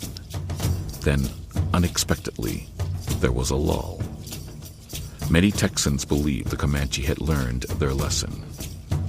Instead, the Comanche were preparing for all-out war against the Texans, who at this time were still an independent nation. The leader of the soon-to-be war was a chief called Buffalo Hump. In fact, he was the Honey Eaters band's only great war chief left after the council house fight. But in Comanche tradition, he had a vision that the Texans could be driven out of Comancheria. The call went out for war throughout the Comanche Empire. The response was poor. Only a few Kiowa and young Comanche warriors from northern bands responded. Nevertheless, Chief Buffalo Hump pulled together a war party of over 400 and planned an extensive campaign against the Texans. By August of 1840, he was ready. It would be the first Comanche war party against whites. His tactics were flawless. He bypassed the Texan stronghold, San Antonio, undetected. Buffalo Hump surprised the town of Victoria, killed several people, and moved on towards the coastal region of Texas. When the Comanche reached Linville, they discovered the townspeople had abandoned the port. They sacked the town and looted a warehouse full of goods, which included a shipment of iron barrel hoops that could be used for making arrowheads. So devastating was the raid, the Texans never rebuilt the town. At this point, with so much loot, the war party deteriorated. What happened next went totally against all Comanche military tactics. Having won a great victory at no cost to themselves, they should have run their ponies hard into the sunset. Buffalo Hump knew this, but he could not refuse sharing in this incredible treasure. So the war party departed Linville in a slow-moving caravan of loaded-down horses and mules. By now, the Texas Rangers and militia, led by General Felix Houston, were gathering their forces. Houston quickly understood what was happening. The Comanche were done with war and were slowly heading towards their home territory. By pushing his men hard, he could cut them off at a place called Plum Creek. On August 11, 1840, a battle ensued. It was the most bizarre sight in all of the Indian wars. Wearing top hats and carrying umbrellas, the Comanche became trapped in their caravan of horses and mules. Uncertain whether to protect their stash of goods, fight or run, they suffered a bitter defeat. In the end, 80 warriors were dead and 1 Texan was killed. The Comanche lost their loot, which interestingly the Texans now divided amongst themselves. However, Buffalo Hump's war guaranteed a fight to the death over who would control Texas. Chief Buffalo Hump escaped the Plum Creek fight and held out against the Texans for another 6 years, finally signing a peace treaty. From then on, he led his people to a series of reservation stops until they ended up in 1859 at the present-day location of the Comanche Kiowa Reservation in Oklahoma. Buffalo Hump died 11 years later. At the time of Buffalo Hump's war, the Kiowa and Comanche were thriving in the north.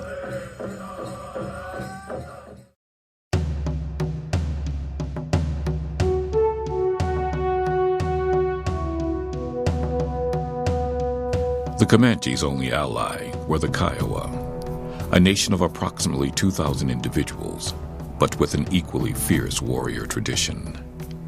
The Kiowa had arrived on the northern plains from Canada and lived in the Black Hills region of South Dakota. After the Cheyenne and Sioux drove them out, they journeyed on to the southern plains and into Comancheria. At first, the Comanche regarded them as trespassers, and the two nations fought a bloody war. But by the beginning of the 19th century, they formed a military alliance that bound them together even into the present. Unlike the loosely organized Comanche, the Kiowa were a highly structured military society. The tribe was governed by a council of chiefs made up of leaders from the tribe's bands. Most often, these chiefs were men who had achieved military or diplomatic honors. Kiowa warriors also found honor in stealing horses and counting coup on enemies. Frequently, they raided nearby tribes or went south into Texas and Mexico, striking ranches for ponies and captives. By this time, Kiowa lands included parts of the present-day Texas Panhandle, a wide expanse of short-grass prairie and cactus carved by a few shallow waterways. Called the Llano Estacado, or the Staked Plains, it is the southernmost reach of the High Plains. The plains end here at a steep ridge that drops off into haunting red earth badlands.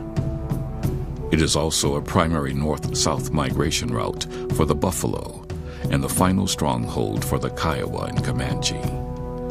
It was here in 1864, at a deserted trading post called Adobe Walls, that the Kiowa fought their most famous battle against the legendary frontier trapper and explorer, Christopher Kit Carson.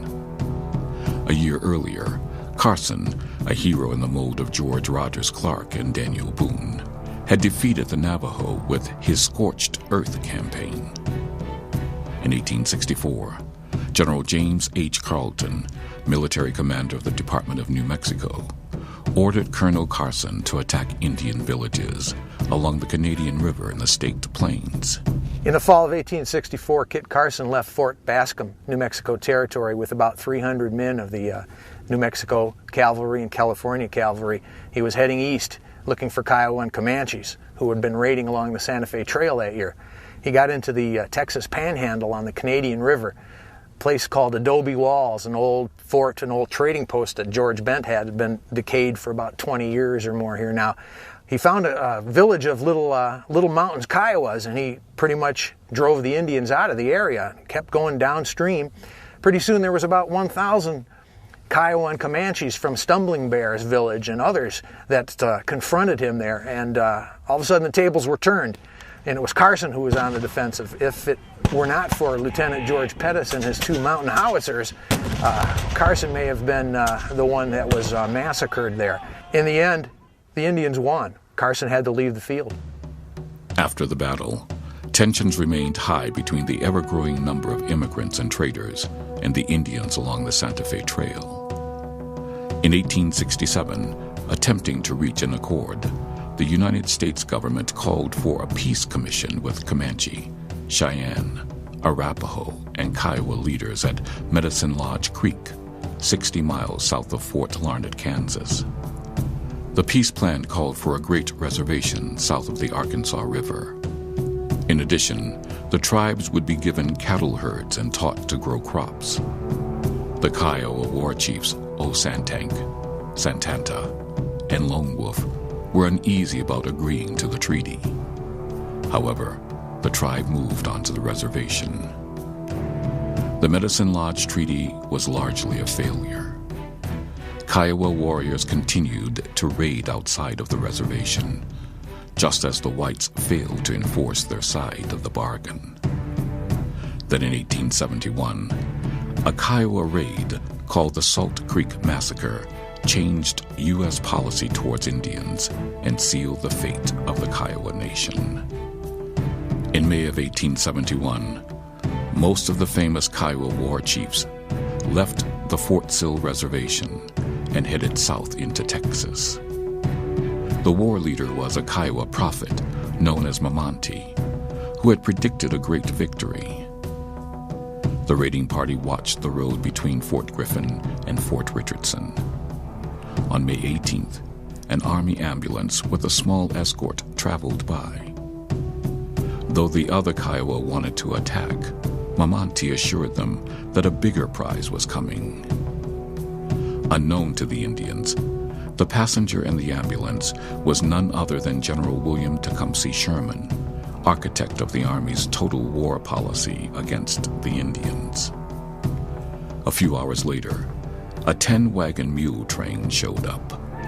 The Indians attacked, overrunning the teamsters on the first charge, killing 7 and letting the rest escape. It was the last great successful raid by the Kiowa. Returning to Fort Sill, Santanta, Big Tree, and O Santank were arrested for the raid. On the way to Jacksboro, Texas, to stand trial, Santank managed to escape. He killed 1 guard before a soldier shot him. Big Tree and Santanta were found guilty and sentenced to death. The governor of Texas, fearing the Kiowa might go to war if the chiefs were executed, commuted their sentences to life in prison. Only the Kiowa war leader Lone Wolf escaped punishment. After the Salt Creek Massacre, he fled south and joined with Quanah Parker's Quahati Comanche in the unsuccessful Second Battle of Adobe Walls on June 27, 1874.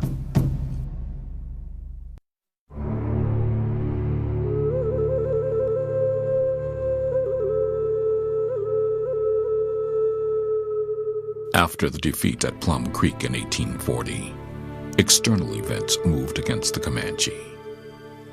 Texas became part of the United States in 1845 and could now bring the full force of the U.S. military to bear on the Comanche. But the most devastating event was the discovery of gold in California in 1848. Within a year, 100,000 gold seekers traveled west. For many years, prior to the gold rush, the Comanche had been smart about contact with whites and avoided their deadly diseases.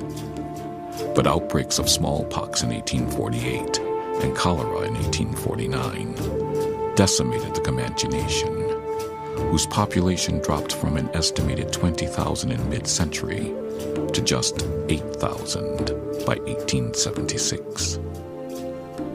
After that, the scope of raiding parties diminished. In the late 1860s, even though many of the northern bands agreed to restrict their activities to reservations in central Oklahoma, they did not. This really meant becoming a non-Comanche, something they could not do. As long as they had horses, they would hunt the buffalo and raid they did. After the Civil War, they had a new target, the vast cattle drives along the Chisholm and other trails. They also frequently targeted the Stagecoach Road from Fort Smith, Arkansas, through Texas to El Paso. Finally, Philip Sheridan ordered the cavalry to sweep through the reservation set up by the Medicine Lodge Treaty of 1867, and then invade the last Comanche stronghold, the Staked Plains in the panhandle of Texas. Here they became aware of the Comanche chief known as Quanah Parker. Quanah Parker was half white. His mother, Cynthia Parker, had been captured by the Caddo tribe when she was 9 and then traded to the Comanche. As an adult, Cynthia Parker adopted the Comanche way of life, married one of its chiefs, and had a son, Quanah Parker. At the age of 15, he joined the powerful Comanche Quahati Band and became a war chief. This new leader fearlessly led charges against the cavalry, capturing many of their horses and killing and scalping a soldier.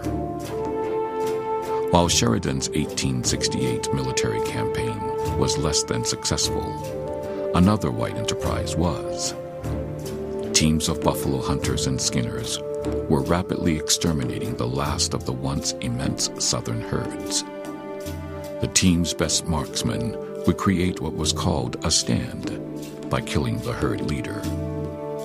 The herd then stood about, leaderless and confused, unable to go anywhere, while the rest of the hunters, using powerful new guns with telescopic sights, easily picked them off, one by one.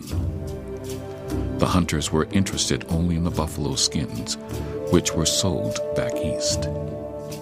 From 1872 to 1874, hunters killed over 3.5 million animals, virtually destroying the buffalo and driving them near to extinction. General Sheridan remarked about the professionals, "Let them kill, skin, and sell until the buffalo is exterminated, as it is the only way to bring lasting peace and allow civilization to advance." When the buffalo hunters reached the Staked Plains and set up camp at the old battle site of adobe walls, Quanah Parker called for war. For the first time, the Comanche held a Sundance, hoping to attract the Cheyenne and Arapaho. The ceremony worked, and in June of 1874, Quanah Parker led a force of Kiowa, Cheyenne, Arapaho, and Comanche against the buffalo hunters. But victory was not to be his. The Allied forces were repelled by the buffalo hunters' superior weapons. Randall Mackenzie, in late September 1874, led about 600 troopers of the 4th Cavalry and 10th Infantry into the Staked Plains of Texas, hunting Comanches, Kiowas, and Cheyenne. He found them hidden deep inside the recesses of Paladero Canyon, which is about a dozen or so miles south of present-day Amarillo, Texas. They trailed them up into the edge of the wall of the canyon. The Indian village lay below them about 500 feet down. Mackenzie started his troopers down along the wall. The Indians saw them, too. They figured they would never get down, and they were a little lackadaisical about preparing for them. But Mackenzie snaked the men down 500 feet of canyon wall into the village, into the valley. At that time, the Indians panicked, and they ran. Mackenzie's soldiers attacked the village. There were only about 4 Indians killed, and just a handful of Mackenzie's troopers were hit. But the main significance of this fight here lies in the aftermath. The village was destroyed. There were buffalo robes. There was a supply of winter food that was destroyed. Mackenzie captured about 2,000 ponies. He kept 600 for himself and his men, and he killed 1,400 ponies. The Indians knew that their time was about up here. Winter was approaching. Their supplies and ponies were gone, and their secret-most hideout had been found. They either had to go to the reservation or starve, and finally many of them started heading to the reservation. The wheel had come full circle. Gone were the buffalo. Gone were the Mustang herds. And gone were the nomadic warrior tribes of the southern plains. Once again, they became sedentary farmers. Still, one more series of battles would be fought against U.S. troops by the Comanche's old nemesis, the Apache.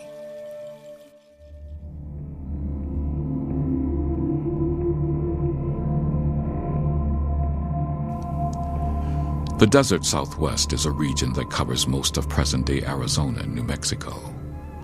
A land of dramatic landscapes, cliffs and canyons. A land of deserts and mountains, cactus and scrub. It is also the driest and hottest region of the United States. Animal life is scarce. The region is the ancestral home of the ancient Anasazi, Hohokam, and Mogollon. Cultures that left behind spectacular ruins and art. For many, it is the area where Native American culture still has a profound presence. It is the area of the largest Indian reservations.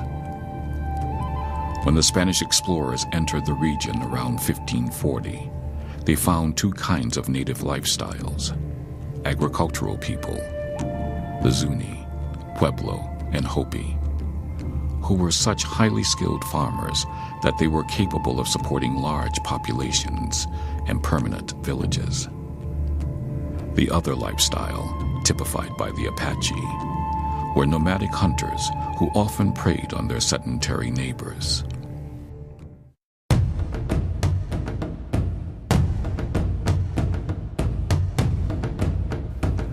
The prehistoric Apache ranged over a large region.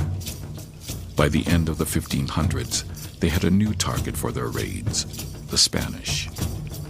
Though never mounting a revolt against the new explorers and settlers like the Pueblo, the Apache constantly raided them for their horses and cattle.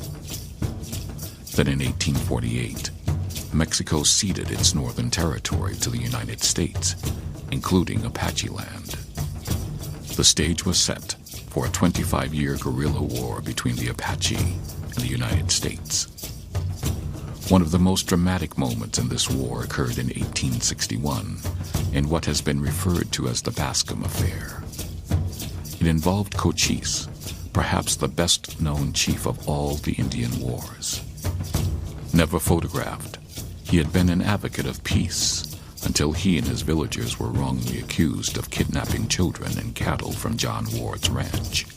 In late October of 1860, Coyotero Apaches raided John Ward's ranch, which was located on the very southern border of Arizona, across from Old Mexico. They stole his livestock, and they stole his 12-year-old stepson, who became later known as Mickey Free. The Indians that were blamed, although they may have been Coyoteros, the Chiricahuas were blamed under Cochise. John Ward went to Fort Buchanan nearby and asked for help to get his livestock back and his stepson. Leaving Fort Buchanan was Lieutenant George Bascom with a number of 7th Infantrymen. Thinking that Cochise had taken the stock and the boy, he marched east to the Chiricahua Mountains, where Cochise was known to be staying. He arranged a meeting with Cochise, and Cochise agreed to meet with him. Bascom moved into Siphon Canyon and set his tents up, which was just a little bit east of Apache Pass. Cochise came in with his family, not expecting anything to happen. He went into the tent and met with Bascom. Bascom confronted him and said, "Where's the livestock? Where's the boy of John Ward that you stole?" Cochise didn't know anything about it. He didn't do it, but he said that if you give me about 10 days, I can probably find the boy for you. Bascom said that, well, that would be fine, but he was going to hold his family hostage in the meantime. Well, that didn't go over well with Cochise at all. He pulled out a knife, slid open the tent that he was in, ran out the backside and up the hill amidst a barrage of firing from the soldiers. The affair was known later as either the Cut the Tent affair or the Bascom affair, and it became a point in our history of the where we can consider probably that the Apache Wars really began from that point on. Cochise then took his own hostage, James F. Wallace, a station attendant of the Butterfield stagecoach line. Over the next 2 weeks, the Bascom affair escalated rapidly. The Apache raided ranches and mail coaches. Bascom took more hostages. When the lieutenant refused to release Cochise's relatives, the Apache leader killed Wallace and mutilated his body so badly he could only be identified through the fillings in his teeth. On February 19th, Bascom retaliated by hanging 3 of Cochise's relatives. Thus began a bloody guerrilla war that lasted for 25 years. Cochise and his father-in-law, Mangus Coloradus, vowed to drive the whites from Arizona. They raided ranches, mining camps, and mail coaches, virtually halting all immigration into the area. For a brief time, Arizona was once again Apache territory. And then in 1862, Mangus and Cochise learned that Union General James H. Carleton was marching 1,800 men east from California to New Mexico. They gathered together the largest single force of Apache ever assembled, over 700 warriors. At Apache Pass, they laid a trap. Apache Pass in southeastern Arizona was a strategic point. It was located between the Dos Cabezas Mountains and the Chiricahua Mountains on the north and south, and between the Chihuahuan Desert and the Sonoran Desert on the east and west. And in between, right in the middle of the pass, was a little spring of fresh water that was very important to any travelers who were coming through the area. They almost always had to go through Apache Pass. At this time, there was a column of California troops under James Carleton marching to New Mexico to fight the rebels, and the Indians knew it. Cochise, Mangus Coloradus assembled a great force of Apache warriors in the pass, waiting for the troops to arrive.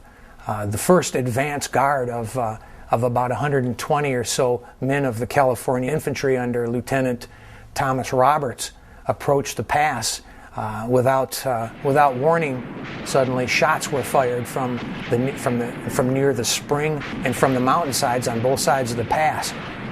Roberts couldn't dislodge the Indians. They were firing from all around him. He backed off into the valley a bit, opened up with his 2 mountain howitzers, and started blasting shells into the rocks. The exploding shells and the jagged pieces of flying rock finally drove the Indians away, drove them back out a distance away where Roberts could move up into the pass and take the waterhole. The next day, Carleton came up with the main force and had to fight his way in again, but they eventually secured the pass. After this fight, the Apache never again fought en masse, preferring to attack small groups of miners, undefended ranches, and unwary travelers, often killing and, in the tradition of the Plains Indians, mutilating their victims.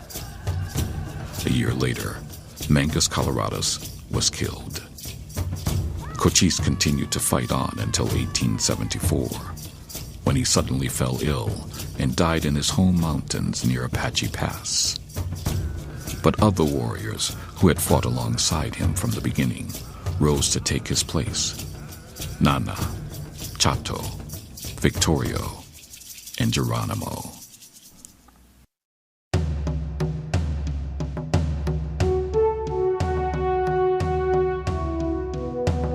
Victorio, born in New Mexico's Black Range Mountains in 1825, became a leader of the Chiricahua Apache after Mangus Coloradus' death.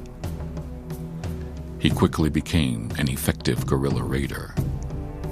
Then in 1869, he settled down on a Chiricahua reservation in New Mexico.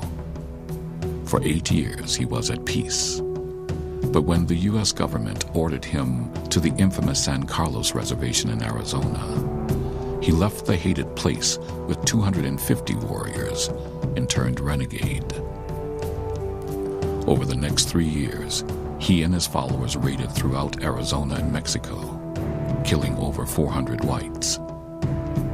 Then on October 15, 1880, he and his men were surrounded in Chihuahua, Mexico, and were wiped out by Mexican troops under the command of Colonel Joaquin Terrazas.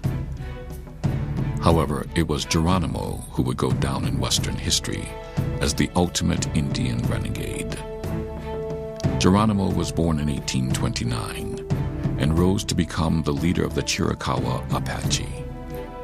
He was known as Goyathle, one who yawns, but his life was far from commonplace. The slaughter of his family by Mexican troops when he was a young man turned him from peace to war against the whites. He was a complex and philosophical man. He once said, "I cannot think we are useless, or God would not have created us. There is one God looking down on us all. We're all children of one God. The sun, the darkness, the winds are all listening to what we have to say." To his followers, he was a powerful medicine man who could see into the future and walk without leaving footprints. Still, from the beginning of the Apache guerrilla wars in 1861, he regularly raided ranches and American settlements until his final capture. To whites, his raids were brutal and savage. Then in 1884, General George Crook, the U.S. Army's most celebrated Indian fighter, persuaded Geronimo to return to the San Carlos Apache Reservation. In his 1884 report to the War Department, Crook stated, "For the first time in the history of that fierce people, every member of the Apache tribe is at peace." But peace was short-lived. In May of 1885, Geronimo bolted again. After leaving the reservation, he attacked the Phillips Ranch, killing 3 of the family and leaving their 5-year-old daughter hanging from a meat hook. General Crook went after him, but the wily Apache war leader escaped.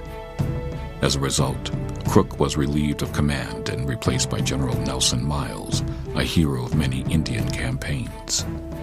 Miles assembled an incredible force of 5,000 troops to hunt down Geronimo. Still, Geronimo continued to raid. Hysteria, aided by lurid and exaggerated newspaper accounts, swept the Southwest and the entire country. When it came, the end was strangely subdued. In August 1886, an intrepid young lieutenant, Charles Gatewood, walked into Geronimo's camp in the Sierra Madre Mountains of Mexico and persuaded him to surrender. The Indian Wars ended on that day. So feared was Geronimo that President Grover Cleveland recommended he be hanged. Instead, he was sent to prison in Marion, Florida. In 1894, Geronimo was allowed to return to Fort Sill, where he dictated to S.S. Barrett his autobiography, Geronimo, His Own Story. Geronimo died there in 1909.